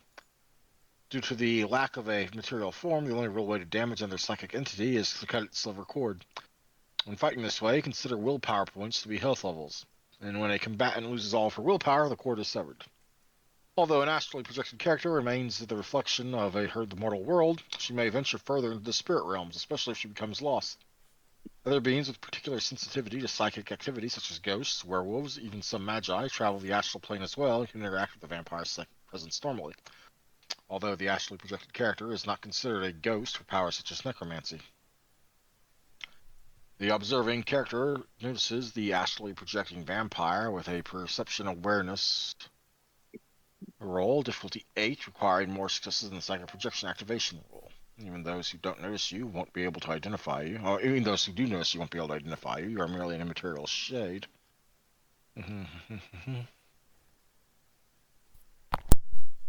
Yeah, so,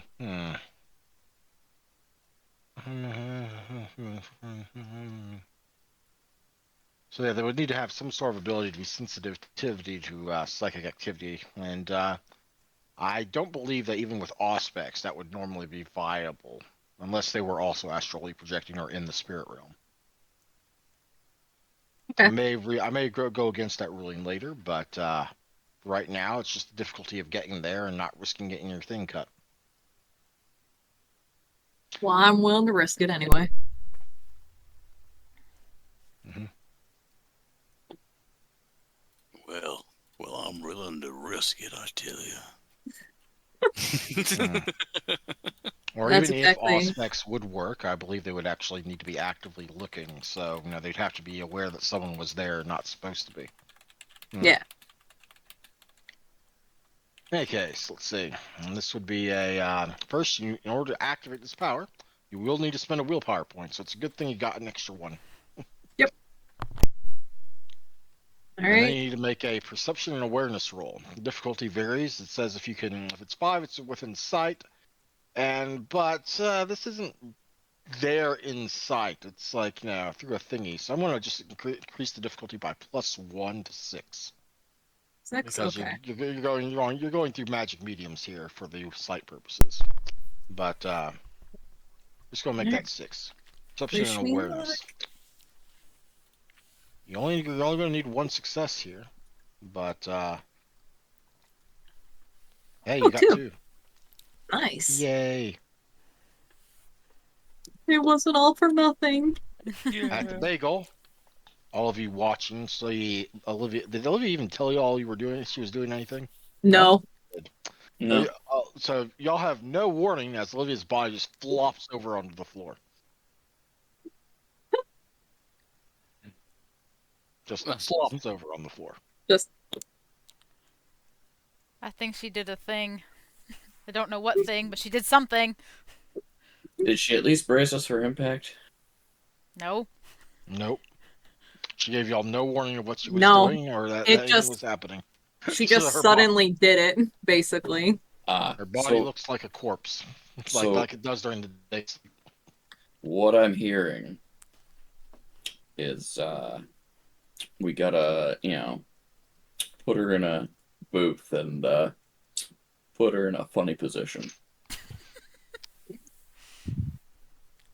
Nah, she's probably doing something important. Really? No, Alvin can do that. I was gonna say, is Or- Alva gonna be doing funny business when there's something very serious happening? Probably not. I wouldn't. Probably imagine not. Alvin. My brain's like in.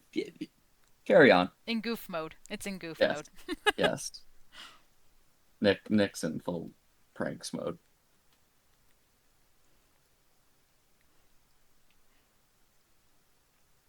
So, what's the astral projection?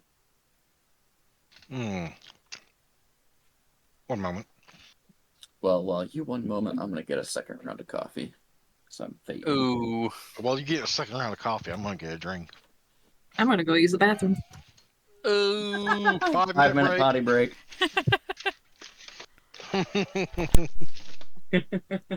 Anna, come over here. I mean, it's I'm 5 minutes, making but I something prefer if for you you did and do me. a quickie. If we're gonna do a quickie, please mute your mic. Ah. Welcome back. Thank you. I had to get more water. More water. It's sparkly water, but it's water. What's Plain that about sparkling Anna water ain't farting? For me, unless it's I flavored. said water that's bubbly. Bubbly water. With the blueberry syrup still. It's so good. Yeah, so it has flavor. Good. Got Yes. Dave, I why is I Anna can't drink farting in her plain. water? I cannot Oh, drink no. plain bubbly water. Well, the water itself it's sparkling water, but I Mm-hmm. made homemade blueberry syrup to put in the water. Mm-hmm. So Yeah. I add. All I I just can't drink unflavored carbonated water. It's just so Yeah, it's like weird. it's like licking the old box TVs when it just that electric See, fizzy. Blah. So you know what old TVs taste like. Yep, I remember what they taste like. Don't ask. I was a Mhm. lonely child. Yes, you were. It sounds like the carbonation comes from her pooting in her water. It's the CO2 Yes. releases. No.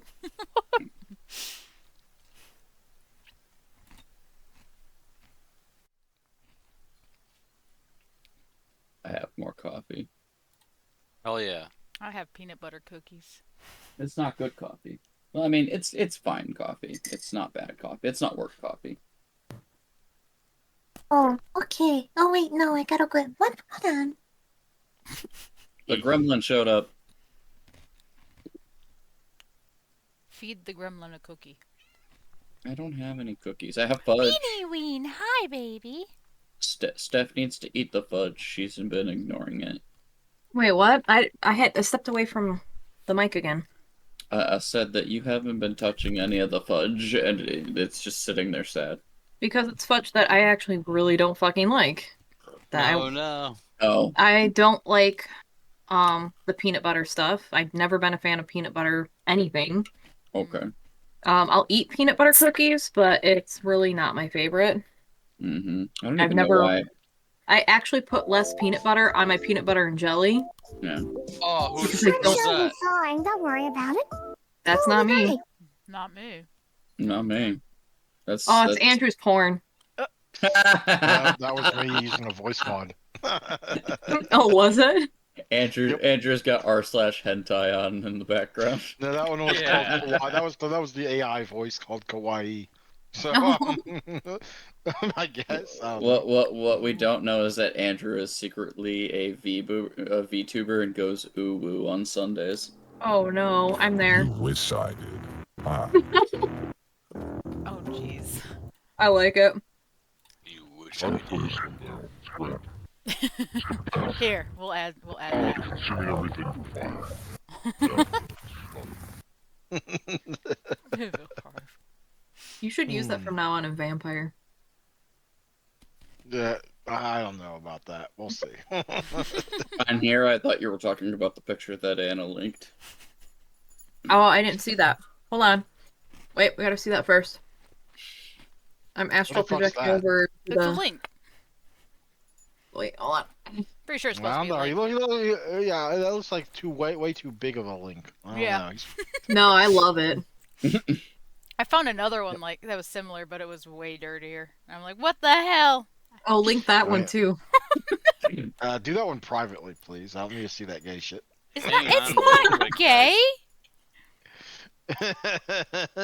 Stephanie, while we're chatting real quick, check this out. If it show, yeah, there we go. Hi, I can't do things left-handed. Meow, Wait, wait. baby. Hold on. There we go. Oh, that's cool. You should paint that on your wall. Just paint one of your walls black and then paint that over it. No. That'd be fucking sweet. Yeah. We're going through and adding little pops of color to it. I Oh, sent it. I got a naughty picture. Those Hold on. look nice.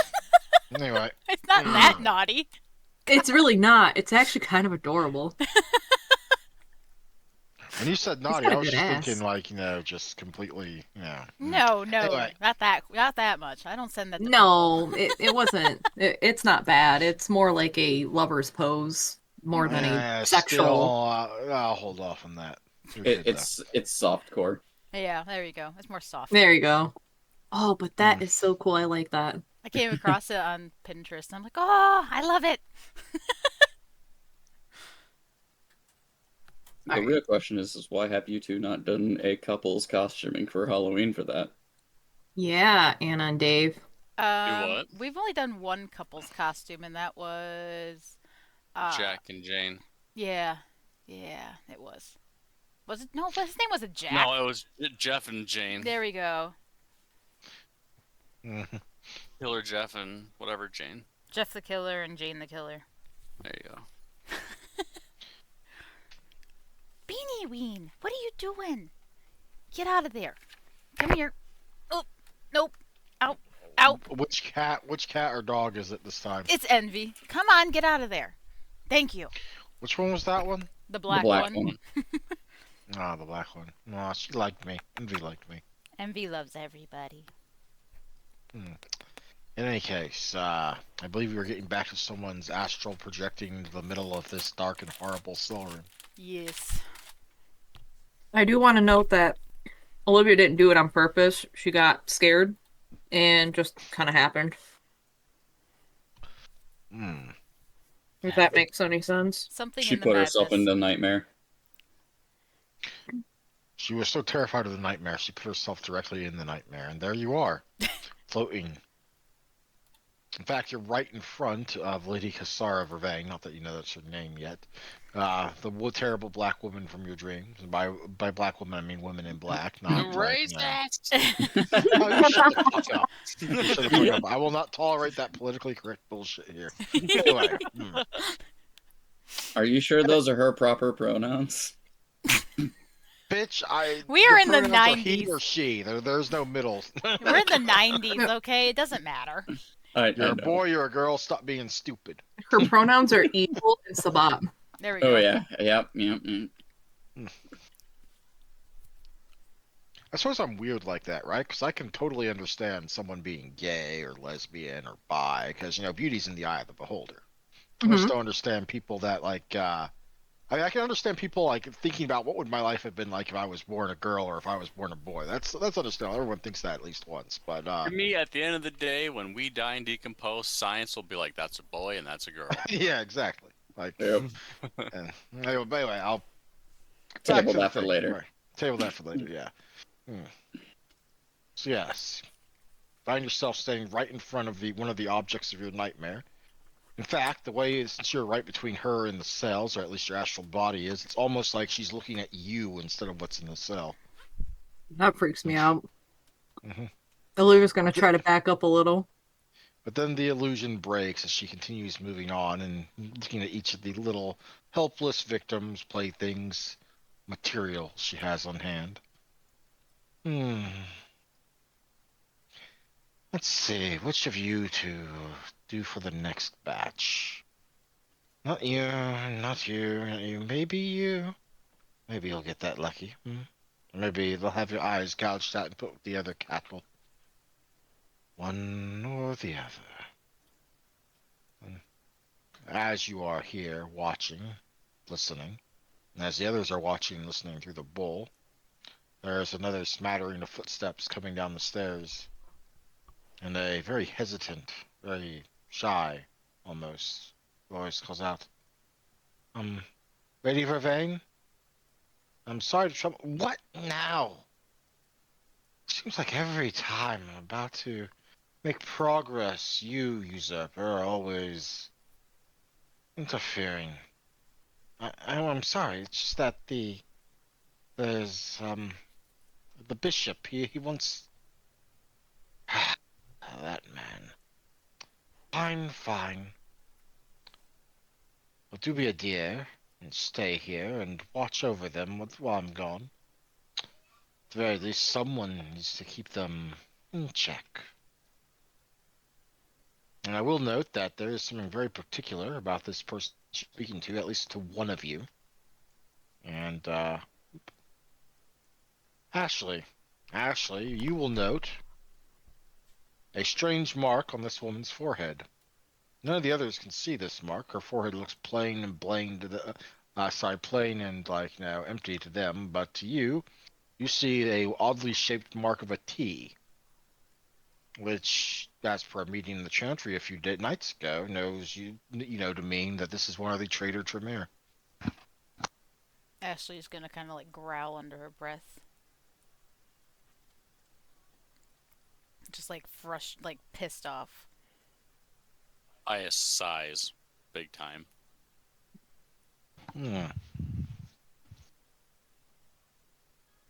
Glad that. Well, yeah. Do you wish to follow the Lady Vervain, or do you wish to stay here with this as of yet unnamed individual?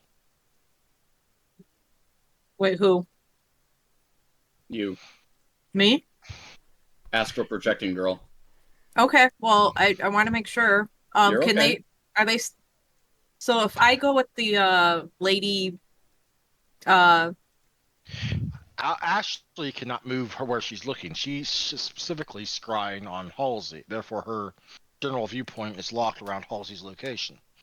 You, however, are oh, actually projecting yourself there and can choose to follow and move about as you wish. well, I'm gonna follow the lady, even though I'm terrified. Well, Olivia's terrified. She's gonna follow her anyway. Yeah. Hmm. I wish I had a room for this. I actually wish I'm sorry.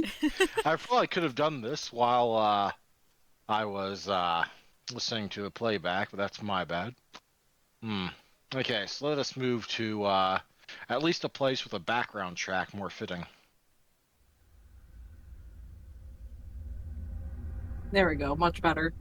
Mm-hmm. So let me see, where was I? All right. You follow the Lady Vervain up the stairs, and wherever you are, it has the look and feel of run-down industrial, like some place that got canceled out in the 80s, perhaps, or earlier. Perhaps even as far back as the 70s. It's kind of hard to tell. There are no windows yet. Wherever you are must be deeply on the interior, at least at present. But you follow Lady Cassara Vervain, or Lady Vervain at least is what you know of her name, even that's what the other one addressed her as. As she walks through these halls, there's much like downstairs, cement, cinder block, very industrial, very not much in the way of telling features, though. Perhaps you will find something along the way that gives you a better idea of where this location is. Eventually, though, she comes into a larger room, and you note there are others here. Faces and which you cannot entirely make out. There are, well, you can make them out, but you don't recognize them, certainly. There's not many here, at least not as many as you would have perhaps expected. Certainly not as many as were in the Prince's own hosting hall a couple of nights prior. But perhaps also more than you would like, and there are still signs of those around the edge of the room that you presume are what they use the blood dolls for. Places where individuals, mortals, are chained, their eyes burned, gouged out. Most of them still seem to have their hands and feet, though you notice one or two are missing theirs. Perhaps those were the ones that were examples for the others. Others' eyes turn to look at Lady Cassara as she walks through this group, but most try and avoid her gaze or move out of her way as quickly as possible. Some don't, or at least have no fear of meeting that gaze. In fact, there is one that is particularly odd, and not odd because he looks like he's out of some medieval movie or the like, dressed in full plate medieval armor, with a fucking sword of all things strapped to his back.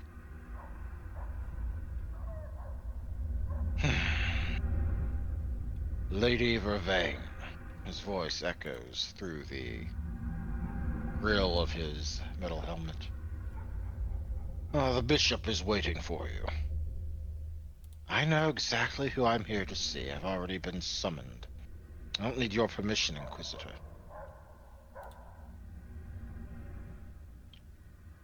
Watch your tone in the future. Just because the others grovel before you doesn't mean I will. I have my duties, and I have mine. I would see to them right now if it wasn't for the summoning. Be silent. I will speak to you no further unless needed. And Lady Vervain passes through doors.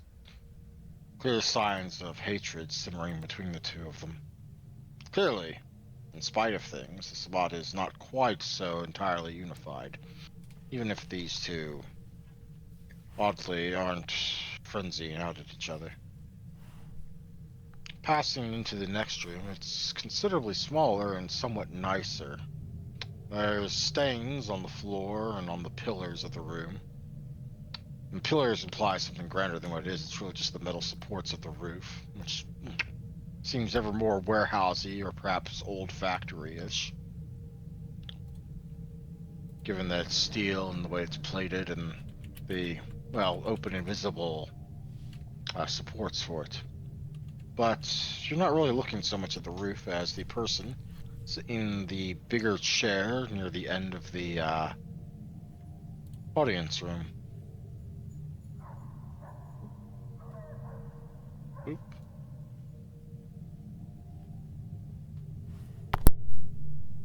That's not right. One moment, let me fix that.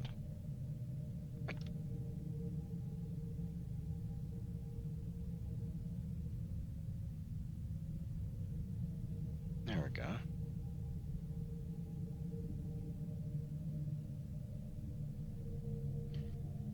Ah, Lady Vervain, you're here. Good, good. And what have you troubled me for this time, Bishop? You know the work that needs to be done is ever mounting, and our time is not so endless and frivolous that I can answer your summons at all hours of the night. Oh, nothing so troublesome as that. You'll be on your way soon enough. Soon enough. Indeed, I just wish to see as to how many more bodies you'll be needing. Have that errant child of mine out and scouting for a few additional gatherings. But there's only so much we can gather before the risks of our location being unveiled become paramount. Well, we do need ever more bodies, yes. More than we currently have, perhaps.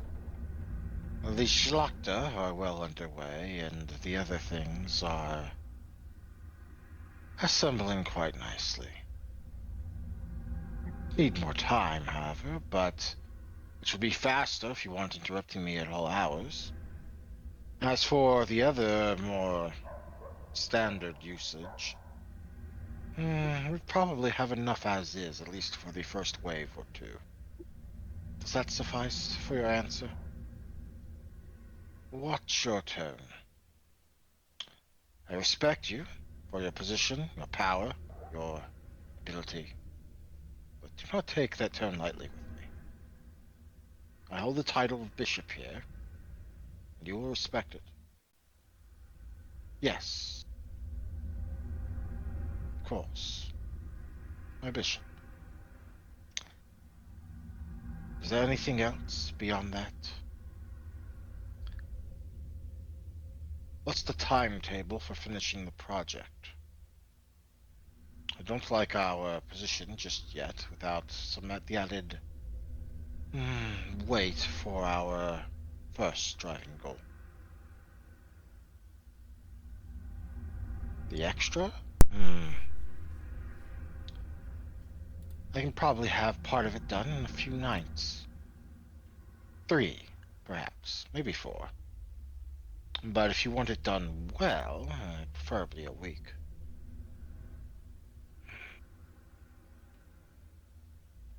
You don't know that we have that long. Be as you are.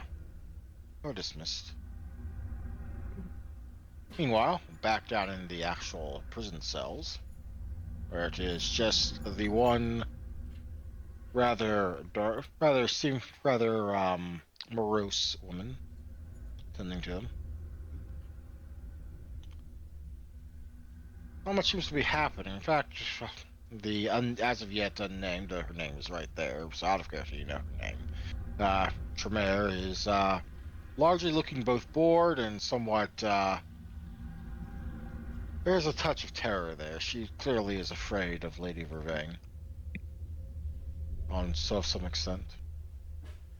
But she does what she was asked, albeit in a far more clinical and less pleasure-deriving fashion, going through each of the unmarked prisoners, those that haven't been set aside yet as blood dolls or potentially something else, and noting one thing or another down on a piece of paper that's rather hard to read from your angle. But not much else seems to happen. Olivia, how long do you intend to manifest your form? Is there a limit, or I I remember. don't know. Let's double check that. But how long, regardless of what limit there might be, how long will Olivia, who kind of nightmared her way into this, will intend to maintain it? I think I would like to see if I can't figure out where this place is. Hmm. So as long as I can, I Mhm. or as long as this will allow me. Are you trying to find an exit? Basically, I'm trying to find a way to get out to find the location, or at least get a hint of where it is. Like I said, I'm not sure if this has a limit or not. Okay, each scene in psychic projection will require another point of willpower and a new roll. So basically, while we're in this scene here, you're good. But after the scene ends, when scenes are kind of left up to the storyteller, yeah. But it ends, you'll be faced with that choice, and if you decide not to, you'll go back to your body. So Okay. right now we're still in this scene. So proceed. Okay. Um, I guess I'm just gonna leave them. Am I allowed to use cold read? Well, I'm astral projecting. I don't know if I'm allowed to. Well, normally, the rules for mental-only disciplines being used through here require 3 successes, and you only got 2. However, this isn't a discipline, this is a merit. That's true. I I will allow it, but you don't have that many willpower points left. That's And I will true. note there are bad things when you go down to 0. So, choose carefully. I think I'm gonna just hold I off mean, on like, that then. I would definitely see why you might want to use 1 or 2 here, is all I'm saying. They're right in the enemy's heart and they can't see you. This is probably the only chance you'll get to do this. Well, actually, it is the only chance, because after you meet, it only works when you meet someone for the first time. Question Yeah. each. Do you have 3? Because you. Yeah, but the problem is I have 4. If I use all 3, that leaves me with just 1. Ah. It's really not Also note that a lot of mental things that are hostile mental effects work against your current willpower. yeah. So, it does leave you weak to things like dominating and the like. But So at the same time, valuable information. I know. Just I wait mean, a you minute. don't have to spend 3. You could just spend 1, or even or like 2, or even just 1. Am I allowed to ask about location for one character? Let me double check Cold Read real quick. That one would be in Lord of the Clans. Let's see, Lord of the Clans. Boop, boop. Oh yeah, I don't have the description here. I'll be there in a moment. No, you're okay. Let's see. Cold Read, Cold Read, Cold Read, Cold Read. There we go. Whenever you meet someone for the first time, you may spend a number of points of willpower equal to your perception. For each point you spend, you may ask the storyteller 1 question about the character. The storyteller must either answer truthfully, or let you take the willpower point back to you to avoid answering the question.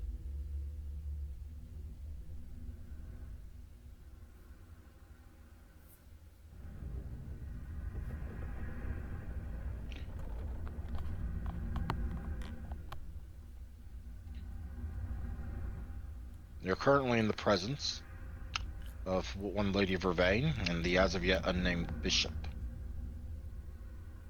I guess it really doesn't matter because they're both in the same location, so I guess I'll spend 1 willpower to ask about Lady Casera and just ask what this location is that she's in right now.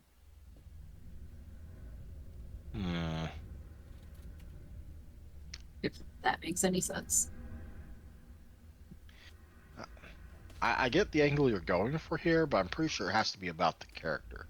About If the you asked character. them where, yeah, I mean, like at best you could ask them where their home was, and I'm not sure they would consider this home. Okay. Ask where she's keeping her prisoners. Oh, there we go.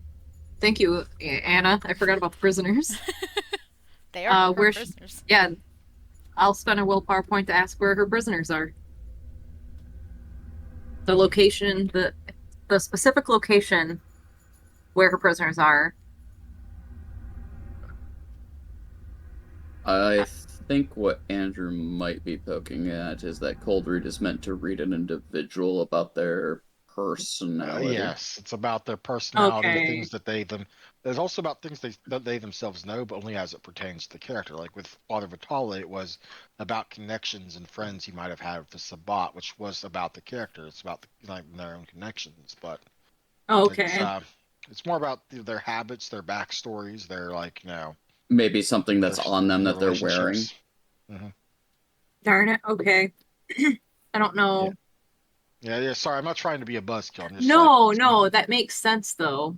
Because then cold read would be broken, because then you could just be like, oh, where is this person? It's like a locator at that Well, point. it does allow me an out by refusing to answer is the thing. Yeah, but at the same Yeah. time, this is more of a. I don't think it works in the manner you're trying to use it. Mm-hmm. Yeah. You might consider, Steph. You can ask about secrets of theirs or the like, but Mhm. you can.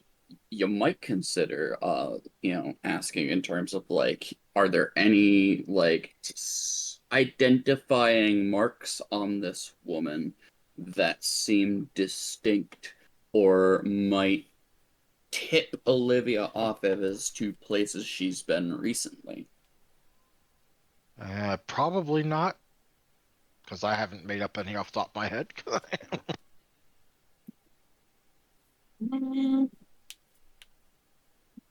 Beyond that, you could always go with the whole like nature slash questions you were asking about before.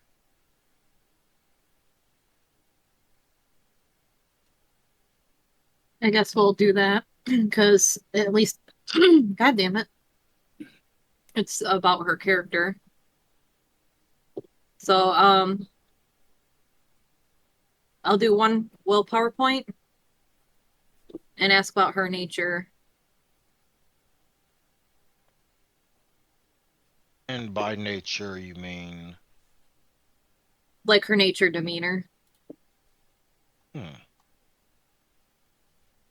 No, let me see if I wrote that down.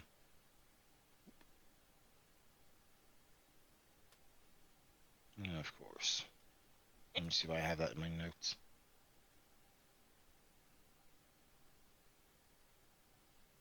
If not, I'll just ask where she poops. I'm afraid I'm gonna have to refuse to answer on that one. You can have your willpower back. Yeah, you can have your willpower back. Secret's too dangerous. Does she take the long drives? Actually, could cold read be used in order to like learn a person's name? Absolutely. And so, do note that if they were like going by some sort of secret name, you wouldn't get the secret name. You would get their real name. Because that's how like the Malkavian intuition works. It's actually if you've ever played Bloodlines, that actually comes up one point if you're playing a Malkavian and you meet like the strip dancer lady. Mm-hmm. Oh And yeah. if you call her by her actual name, she gets hella pissed at you. Yep, I've done that before. So maybe that's a useful one for you, Steph, if you want to learn the name of the other guy. Mm-hmm. Like, who is this person? Like, sort of thing. And yeah, but that kind of thing. Are you talking about the bishop or the inquisitor? Mm-hmm. The The bishop. bishop? Yeah. Yeah. Okay. Out of character, you can see his name right there, but in character, you Right. have no idea. Yeah, who in he character. is. You know what? Yeah, because we got her name, and she did say the other girl's name too. Right. Well, what we think is her name. She said no. She called the other girl usurper.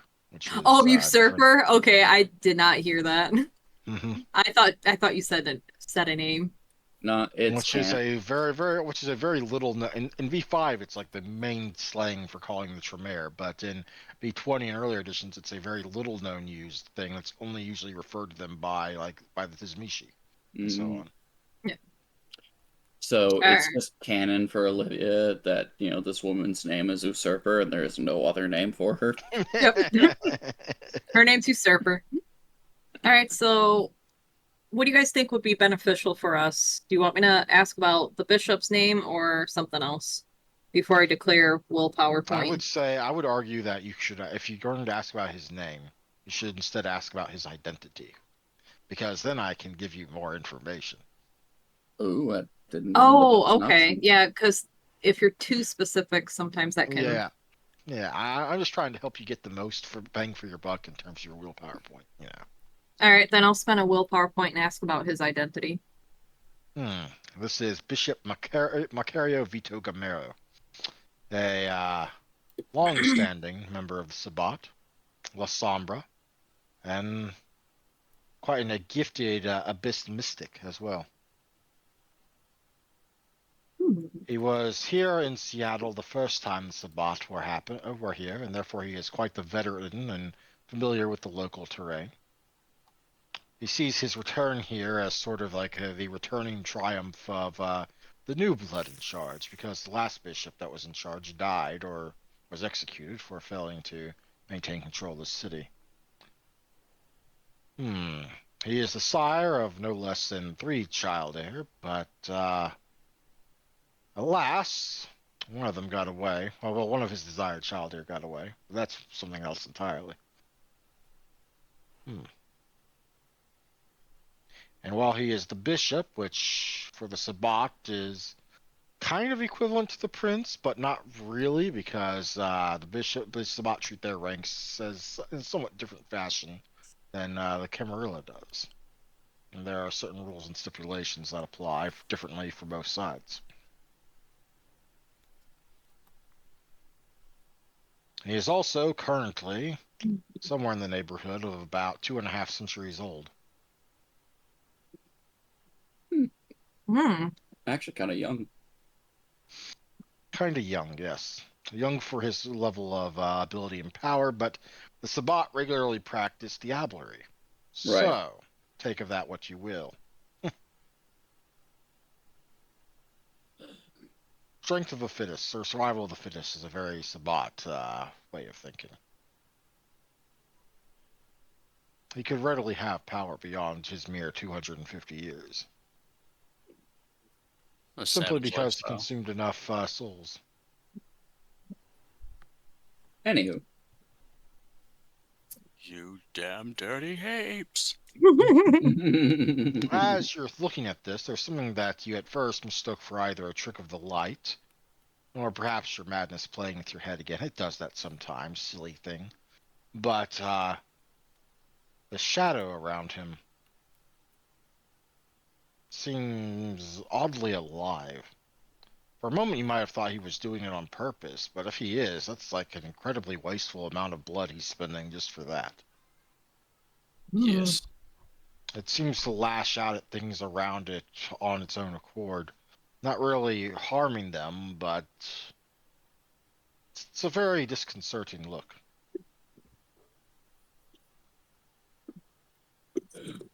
That's And creepy. his eyes, dark as they are, you get the feeling that if you were here, actually in person, physically, they would terrify you. As they are, they merely scare you. Especially compared to the lady standing right there who you've already seen in your worst nightmare. Not fun. Mm-mm. Nope. Mm. Mm-hmm. Very weird. You know, if you had actually gotten 3 successes on your activation roll, this would have been a great time for me to play with that third dot demontation power. But sadly, no. Darn. Damn. That's okay. So that's Still terrifying. Still knocking it out of the park. Nope. Still getting more information than you possibly would have had otherwise. Well, The Ashley Olivia tag team doing things. So yeah. overpowered. with her Tremere ritual abilities and stuff like that, and me doing aspects and stuff, we can actually do quite a bit, to be honest. Hmm. You Mhm. probably don't have much. You probably don't have that much longer. You've never done this before, but whatever it is, you feel like the thread connecting you back to wherever it is you came from, Daily Bagel, is getting a little bit tighter. So you probably still have a little bit of time, but if you want to stay here much longer, you're going to need to exert yourself a bit more on focusing. I think I'm gonna actually head back because I don't want to expend too much willpower. Are you sure? No. Wait, are you not trying to figure out where this place is? I do, but I'm. You know what? Screw Yeah, it. I'll I have. was. I'll do one more willpower to try to stay. You don't have to spend it yet, but Oh, probably okay. if you stay much more than a few more minutes. All right, then I would like to try and Find the way out. yeah. Well, you can float through walls, so at least I think you can float through walls. So you should be fine. I'm running really fast. Out to 1,000 miles an hour. Yeah. Oh shit. Super freaky, super fast. Faster than my bike. Can my bike get also astral projection? Or No. psychic projection? Damn. Okay. But all right, Sorry. I'm gonna try that. I'm gonna try not to fly off the map. Hmm. You know what? That seems like a good call for a roll, like just to control yourself a bit. Um. Also, there's no real system for this. Only because it's your first time. Make me a willpower roll. Willpower roll. Should be at the top of the dice section. Oh, that's right. I forgot. You're all right. Permanent willpower roll? Yes. And what difficulty? Because it has 6 up here. Yeah, we'll make it 7. Make 7? Okay. Because when you start moving into, when you were moving the first time, you were just following the Lady Vervain, so it was like, Ooh. kind of easy to keep Damn. yourself. But now that you're doing it on your own, you kind of zoom off on it like that. She has But, perfect precision. Yep. Holy You have shit. perfect. Yeah, you do just fine. Hmm. That's 8 successes. 2, Yep. 4, 5. You zoom 6, to a 7, halt 8. right outside the building. Nice. What do I see? Do I need to make I a don't have perception a roll? picture for this yet because I Fuck! wasn't expecting this. Uh, Make something on the spot. Just say there's a big wiener. I don't care. Yeah. Yeah, It no, does no, look no, like it. Steph, it's called Wienerlicious. It's a hot dog stand. Oh, yeah. It's Because just I can much find bigger the on the wieners. inside, That's not right. like every guy wishes. Hmm. In any case, it does appear to be some sort of an abandoned factory or a piece of industrial building. No longer in main use, but where it is now, I can't actually tell you because I don't have an address for it yet. I'll get back Okay. to you on that one. But you will absolutely be able to see the number on it and see what street you're on. I just don't Ooh. have that information ready for you yet. But the fact is we have it, Yeah. You do have it, yes. which means that we can report it to the sheriff. Mm-hmm. Mm. Yeah. I mean, all those prisoners are probably going to die. Either I way. mean, we could request Halsey if we drop this information off. As I long as she's mean, you not. could also temporarily join the sheriff's bully boys because you did hear about him being recruiting. Indeed. Ooh. You could volunteer to join for this operation. You doubt they'd turn you away because Mm-hmm. Yeah, they need all the bodies biased they can get. Deputy Squeakers. Yes, Deputy Squeakers. That's awesome.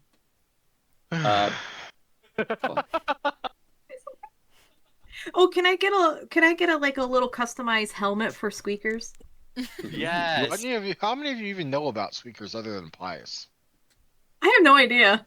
We as players are supporting Pius's, relationship with Squeakers. Love is love, bro. Yeah, but I mean that's some weird bestiality shit right there. Hey, it could be platonic. They all remember the rat that did exactly what Pius said in that damn clothing store. Yep. Damn squeakers. I mean, actually, yeah, Alvin would know about squeakers because he watched Pius set squeakers in motion for the job he asked. Didn't And I think didn't he Pius. catch him? Didn't Alvin catch that rat too? No, that was No, That was his. their no. one. Damn. That was Oh. that was the Yeah. rat of a different Nosferatu. And I think when I was offering for Pius to get on the bike, he also mentioned squeakers. Mm-hmm. He's like, "Oh yeah, I'd like to take squeakers on a bike ride or something." I think. Mhm. Don't quote me. I'm Yeah. retarded. No, you're not. You're fine. Eccentric, sure. Retarded, no. Okay. So yeah, sorry I Okay. didn't have that address and location ready, but like I said, I ran out of time for things tonight, and I was not expecting us to get this far. I kind of forgot you had astral project, but hey, we're good. Hey, no, Ashley came in clutch with that scry because that I wouldn't be able to astral project without that. So, no, it was a combination. Yeah, team effort. Teamwork makes the dream work. Absolutely, indeed.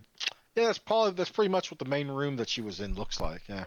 I was looking for something. Everything's just bright daylight, but that's the closest one to darkness. Yeah, yeah, that's not nearly big enough for me to use as a background though. I'll find something similar though. Don't worry. Oh, I can use it as a Ah. library of trash.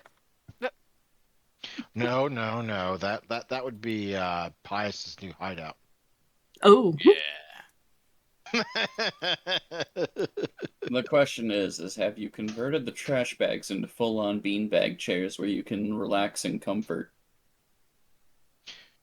I mean, some of those trash bags are smelly because they're actual trash. Other trash bags are just like random shit in there, So who knows? And some of it was Jim's stuff, but Jim brought his trash bags with him. Mm-hmm, mm-hmm.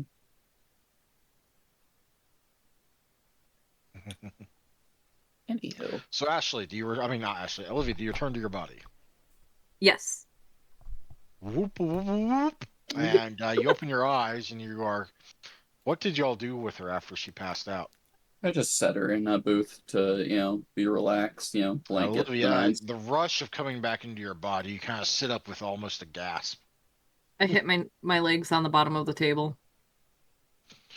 And immediately start cursing or something, probably. Yeah. Like, motherfucker, how did I get over here?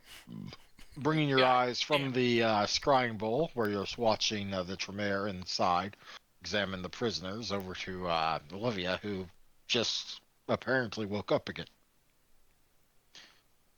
From being awake to a corpse to back to being awake.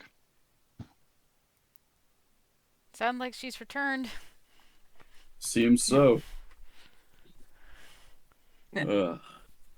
How long does your little scribble go on for? This lady's boring. This lady needs to die. She got 2 successes, so she can maintain it for 2 hours. Ooh, I know, nice. but this is Alvin asking the actual practitioner of the spell. Yep, and that was me reminding her in case she didn't know. Yep. So she'll relay. I can do this for 2 hours. It's so far been an hour. I don't know. I'm gonna guess. Right. Who needs to die? And why? There's a lady who, is a little shrouded. She keeps poking at the, people, and I don't know. She's really boring to watch. Yeah, but why does Ashley want her dead? I don't know. Why do you want her dead? Remember, you think her name is Usurper. Oh yeah. Why do you want Usurper dead? First off, Usurper is not a great name for us, so please don't say that. Second, she is a traitor. Alright, tell me something we didn't know. Wait, what? No, she's a traitor of my clan. Okay, that makes a difference. Are you saying she's a Tremere? She is a Tremere. So she knows spellcraft and other, funky supernatural things. Good to know. Put her down first. Well, and why is Usurper a bad name for you guys? It's just our history. I mean, I know it's a bad name, but it's her name, isn't it? Wait, I'm confused. it's It's a derogatory of our clan. It's not her name. I mean, it could be her name, but I doubt it's her name. Oh, so she was being insulted. I thought that was her name. I'm sorry. Oh no, you didn't know. You're still a baby.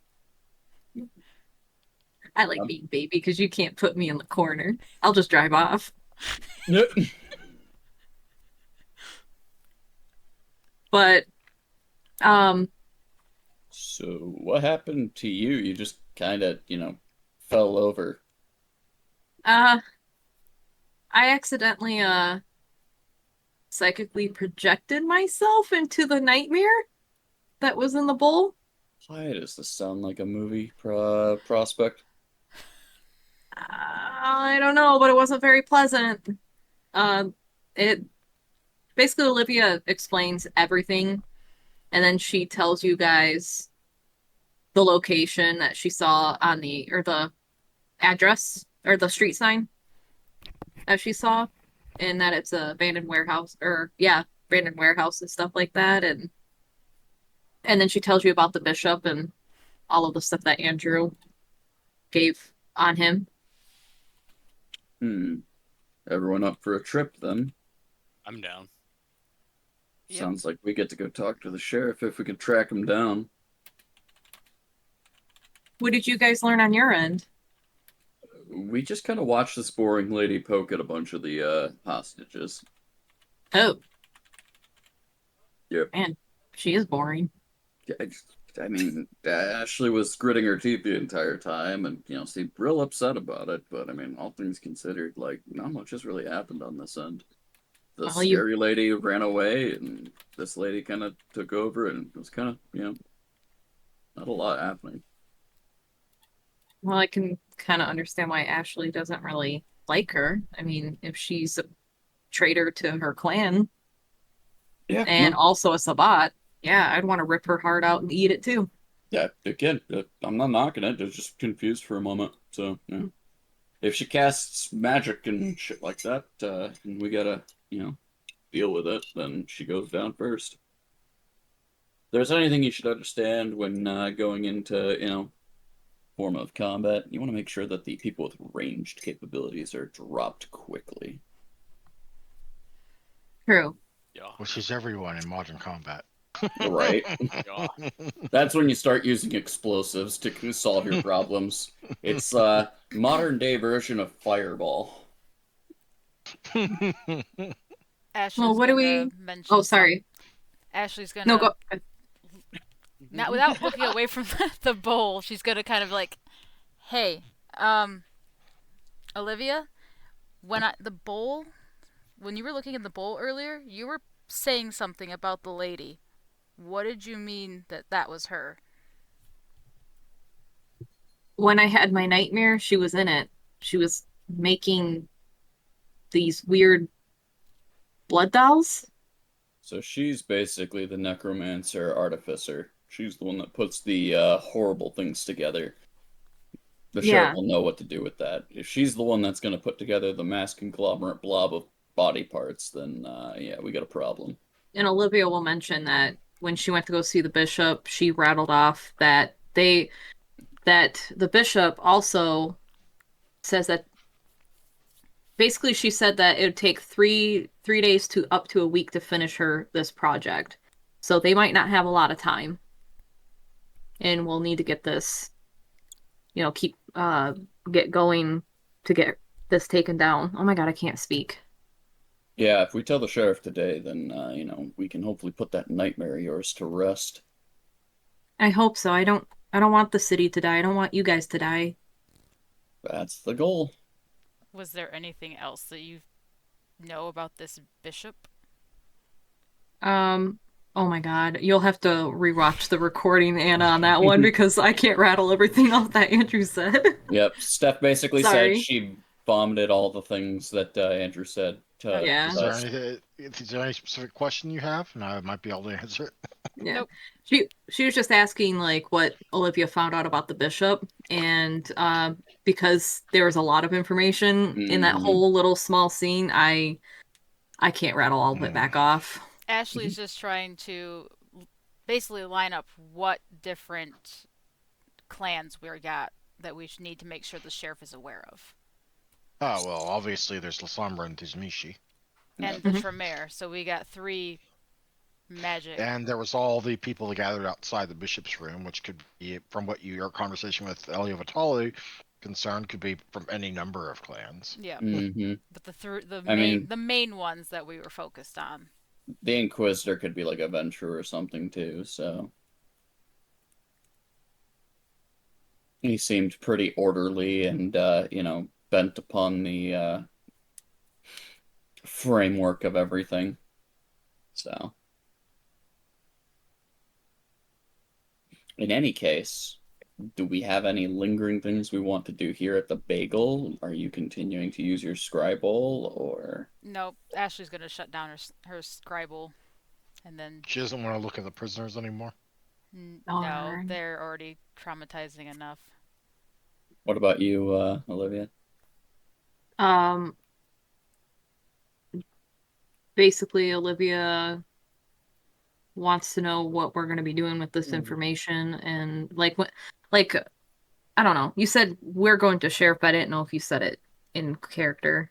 I asked if everyone wanted to go on a trip, and Yeah, but we should bring the information to the sheriff. That has oh, been okay. suggested. Yep. I no, missed that. No, you got it. We're all good. And It's probably Pius- currently only about 10 p.m. or so, maybe 10:30. So if we track him down, we might have other things we're doing this evening. Otherwise, I had no clue what the hell we were doing this evening. Yep, let's go find the sheriff. I think that's more important to go find the sheriff than just go fuck around somewhere. Yep. I know, right? You guys did so good. I will take my bike. Who wants to ride with me? I think Pius and Squeakers, right? Yeah. There's no telling who, if the prince is, well, you know where the prince holds court, but that's about it. However, Oof. I will say that I'd like to go ahead and end session a little early tonight, so that way I can properly prepare for this all next time. Oh, okay. That's fair. Can we at least talk to the sheriff then? Damn you! I wanted to prepare him. He wants to prepare a dialogue and I stuff at so he can least actually. shoot him. Can you at least what? Shoot him. I want to shoot the sheriff. No. Oh, Do you want to die immediately afterwards? David.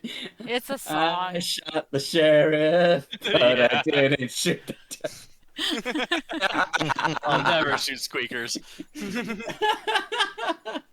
no, I agree with Andrew for him to be able to prepare.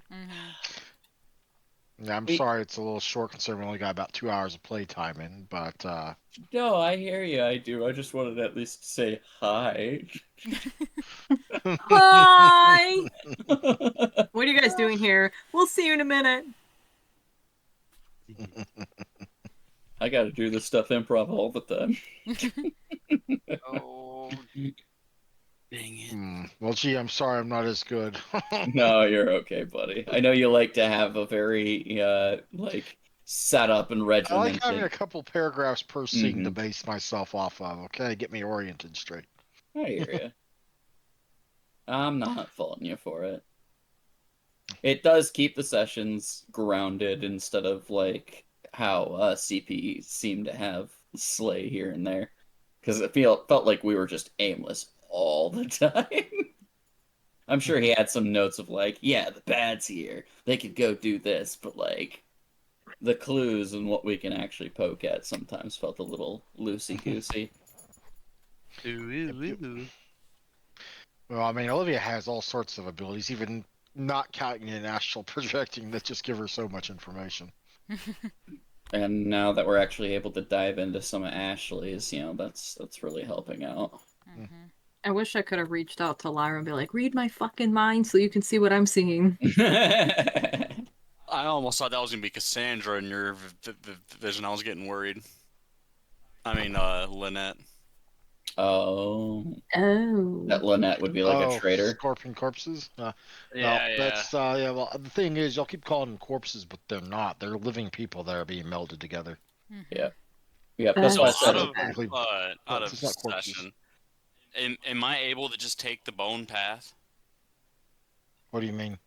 Like the other rituals that are on there, like the Western and all that. Do I have to use those, or can I just go down the bone path with Tremens, Apprentice's Brooms, Oh no, Shambling you Board? you have those powers just by advancing in the path. You get the rituals as extra things alongside.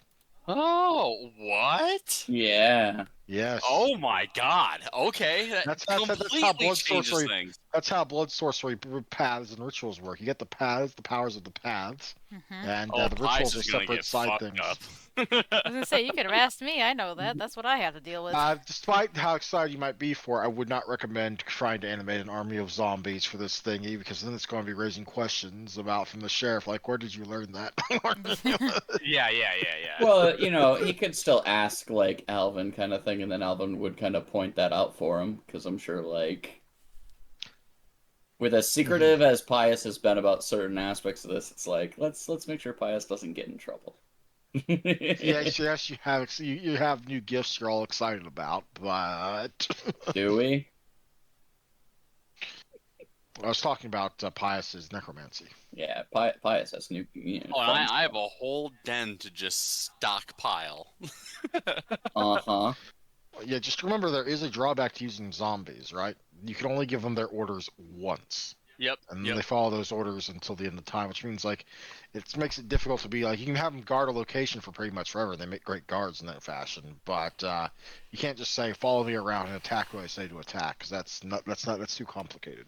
No. Like if we were in a battle and something just happened to die, I could reanimate that and have it attack my assailant. Oh yeah, absolutely. Or if with my new little I hideout remember that I have someone being a used. guard. I remember another guy in another game once used Apprentice's Brooms, which is the second dot power.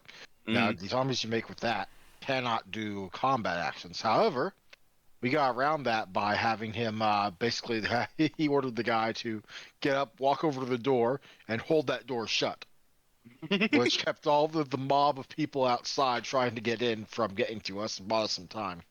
Perfect. Yeah. See, times like those are just gonna be awesome. Of course, you could also use it for what it says on the tin and have them just sweep a room for the next eternity. Oh, Joshua would be pissed.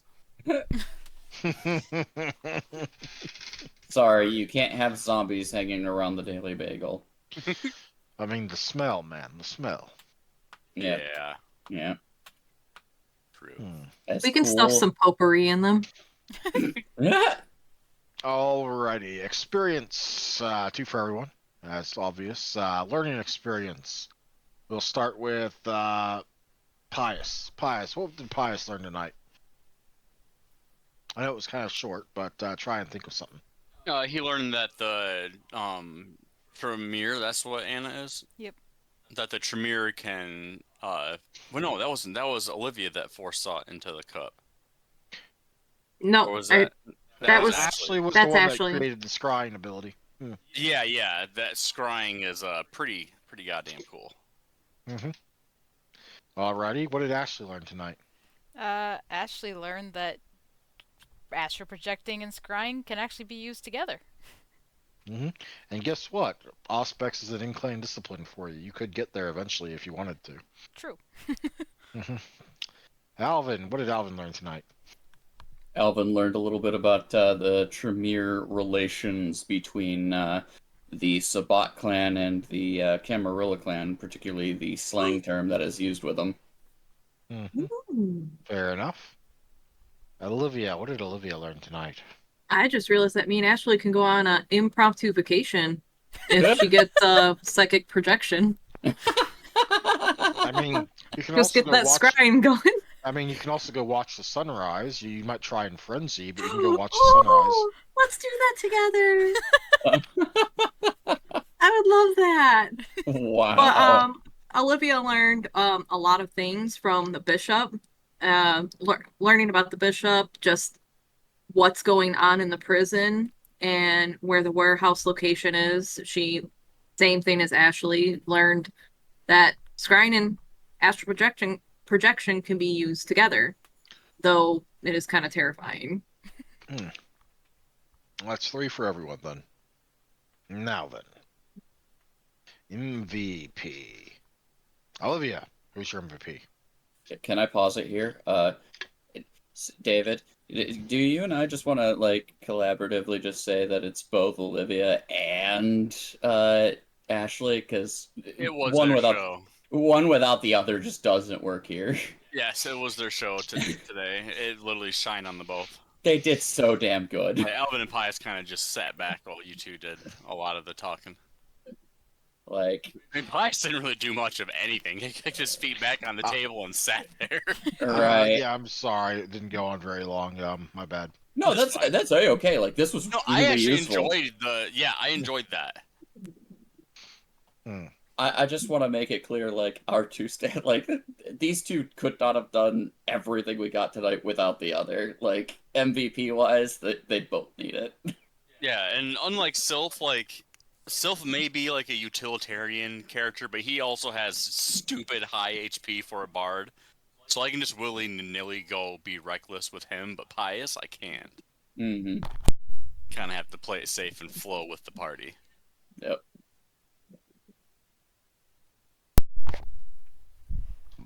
Very well. I will allow this once. 3 XP for everyone. Ashley and Olivia, you get +1. Yeah, go girls. Woo. Absolutely. You guys did amazing tonight. Now I've I'll got probably have some to start XP to cutting back play on the with. amount of experience I give you eventually. We'll see. No, I Right now need it's it. They, good. I just blew through chunks of my XP before session. Oh, I've You used Well, I up mean, you're almost buying out of all clan mine. discipline, so yeah. I mean, Mhm. you did only buy the third dot of necromancy, right? You didn't buy the humanity. I didn't buy humanity, no. Okay, good. Buying humanity is expensive, man. It's such a waste, unless you really need it. I do also have to note that I really appreciated the reactions that Steph put into Olivia and like how she went about her, astral projection and not just like I'm using the Being ability. scared into doing it, yeah. Uh-huh. And And then kind of appearing right in front of her with her, making it look like she's looking at you. That was good. Wait, uh-huh. that was on me. I'm singing my own praises at that point. Okay. And I also do have to appreciate Anna running along with my running gag of her now theft of insurmountable amounts of silver. I don't know where the clan got it from. Who knows? Maybe they killed it someone. I mean, it's true. I don't know where the hell it came from. It just say, hey, make a bowl. All right. I was just on shenanigans train today, so I think the girls were legitimately carrying this session. My brain was not in it. Well, I hope next session will be much smoother, presumably without the 6-week gap. Mm-hmm. Yes. And we'll be coming off vacation mode. We will be. Well, wait, what's going on that's coming off vacation? We'll We're be going to South Dakota next week. this week. This week. Yeah. No, it's not Sunday yet, you dingus. I don't care. Next week. It's the weekend, so it's this week. There you go. I agree. I mean, aren't you guys leaving Thursday? We're leaving. We're leaving Thursday, but I'm taking Wednesday off, which Right, I was no, I supposed know. to take the Tuesday off, but I fucked Right. up. And technically, we're leaving at like 3 o'clock in the morning on Thursday. So Yeah, so me You're driving. going to see your family? yeah, his mom. I mean, it means you'll be well rested because you can sleep a good portion of Wednesday without having to have worried about being at work. Yes, and I'll be able to drive a good portion of the drive while Anna sleeps. I won't be able to sleep. It's a car. That's true. I drove 12 of the 14 hours last year, 2 years ago. So Yeah. Yeah. I still want to do some driving. Damn it! You're not driving the entire time. She'll be bored out of her mind if you drive the entire time. Uh huh. Oh, she can drive as much as she wants. I have my Steam Deck. I'll play some whatever. Only Dave, if you you get can't. Stellaris working on that thing. Dave, you can't I whip that out do. in public like that. They're gonna I pull wouldn't you over. recommend playing Stellaris on it multiplayer though, because that just seems weird. Well, I can hook up a keyboard and mouse to it. Yeah, in the car though, that would be awkward. Yes, it would. Okay, so are we on for Monday? Hopefully. Yeah. Sweet. Yep, I got The it. Stellaris bug has bitten me good. Also now have all the DLC, so I'm just like, yeah. And I do mean Yes. all of the DLC. What was the date for this session tonight? Like the in-game? Date. It was In-game date? Monday. Monday the 17th, I believe. Let me check my notes. Scroll up. Awaken. Yeah, Monday the 17th of September, 1995. Okay. Good stuff. Thank you. Steph's Yeah. got all sorts of ideas for a new Yeah, y'all little didn't even need to passage. do journal entries this last time because y'all were doing all the play-by-post stuff. I just gave you that for that. But yeah, again, sorry about the short session. If I had been able to get started earlier, maybe it would have been fine. Or if I hadn't needed to re-listen to the session for like the second or third time, I probably would have been fine too. Nick, when the hell did you get 163 hours in Pal Worlds? What do you mean? Don't you play dumb. That I haven't touched Palworld in so long. I'm not sure what you mean. I'm just in that, like a moderate 50 hours, and here you are at a Triple so it. whopping 163.9 hours. I want you to understand, David, that you all basically gave up on Palworld, and I was actually doing all the stuff. So, like, while the boom was going on, Andrew had the server up the whole 9 yards. I was that was my main game for a minute there. I did what I wanted. I did what I wanted to do, and then I stopped playing. You guys, just kind of went and played other games sooner than I did. True. Not that. I'll probably give it another try, like in like a few more months, but I'll be doing single player then. That's what I'm doing right now. Like, The new update came out, a big ass update. yeah. So. Yeah, they even added the arena to where we can battle our pals and shit now. Does Steph have new ideas for new passages to write? Oh, I'm writing down potential Hall of Fame entries. Ooh, good point. This would be a good one for you. Yeah. Yeah. Yeah. I don't know. But I do have ideas for Olivia's backstory now, and I kind of fixed it to where it didn't seem like a chaotic shit pile of diarrhea. So that it naturally blended That's a with what's weird going way on. to describe your character's backstory. Andrew, what coming out the back end there, ain't it? Andrew, what you have to understand is that Stephanie is what we call a perfectionist. She's never happy with her work until never. Okay, yeah. I mean, I get that. It's true. You and I have similarities to that. I almost deleted the sketch I'm doing just because I was like, no, this is dumb. But No. I saved it before I deleted it. Yeah, don't. That one's actually that's cool. Don't delete that one. I just hate when I write certain things and it just doesn't feel like I'm getting the point across, or it just looks fucking weird and janky, and then I'm like, what was I trying to say? And I was like, whatever, just burn it. Burn all the books. Goobers. Burned them with fire.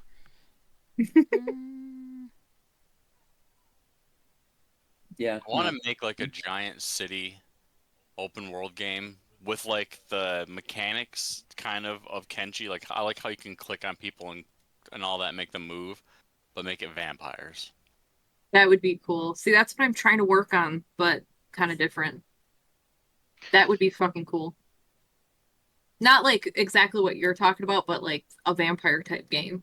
Yeah, some type of vampire game. Like I don't want it to be like amazing graphics or anything. I just want it to be like the gameplay needs to be like addicting.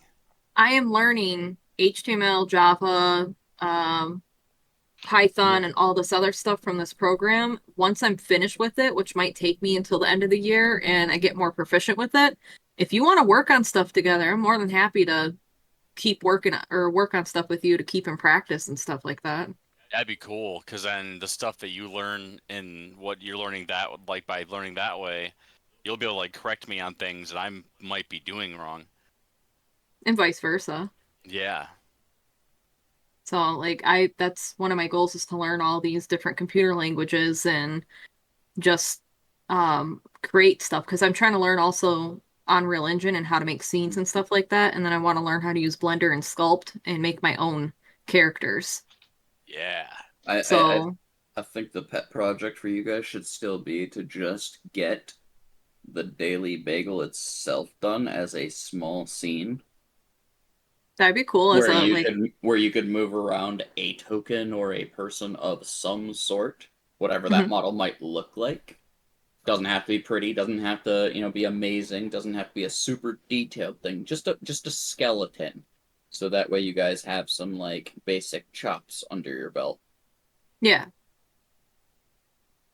I mean, it's good to have something to practice on just to see what we want out of a project. So, Mhm. Yes. Mm-hmm. but like, I'm all for it. Whoop, whoop. Oh, and I have deadlines to meet, so it'll keep me on track. Because if I don't meet them, I can get kicked out. So, Oh and shit. that's what I need. I can't do stuff on my own because I just don't have the motivation for myself. But if I'm on someone else's deadline, I can do it. Like, Mhm. Yeah. I Hey, can't do it on my own. hey, David. Huh? What's up? I just sent you a gift on Steam. Yep. You wanted a low graphics intensity but highly addicting game, right? I just gave you one. Congratulations. Ooh. It wasn't on sale, so I had to pay the full $5. But don't worry, you will get so much time out of that, man. A friend of mine Ooh. got it for me on sale for $1.25, and I got over 100 hours on that thing. So, Okay. What is it? One one finger finger death death punch. punch. Oh my god. Hmm. Hell yeah. That's awesome. It very much is. I don't know how, but it is a very fun game. It's a very simple game, a very fun game, and a very addicting game. Oh, So looks fun.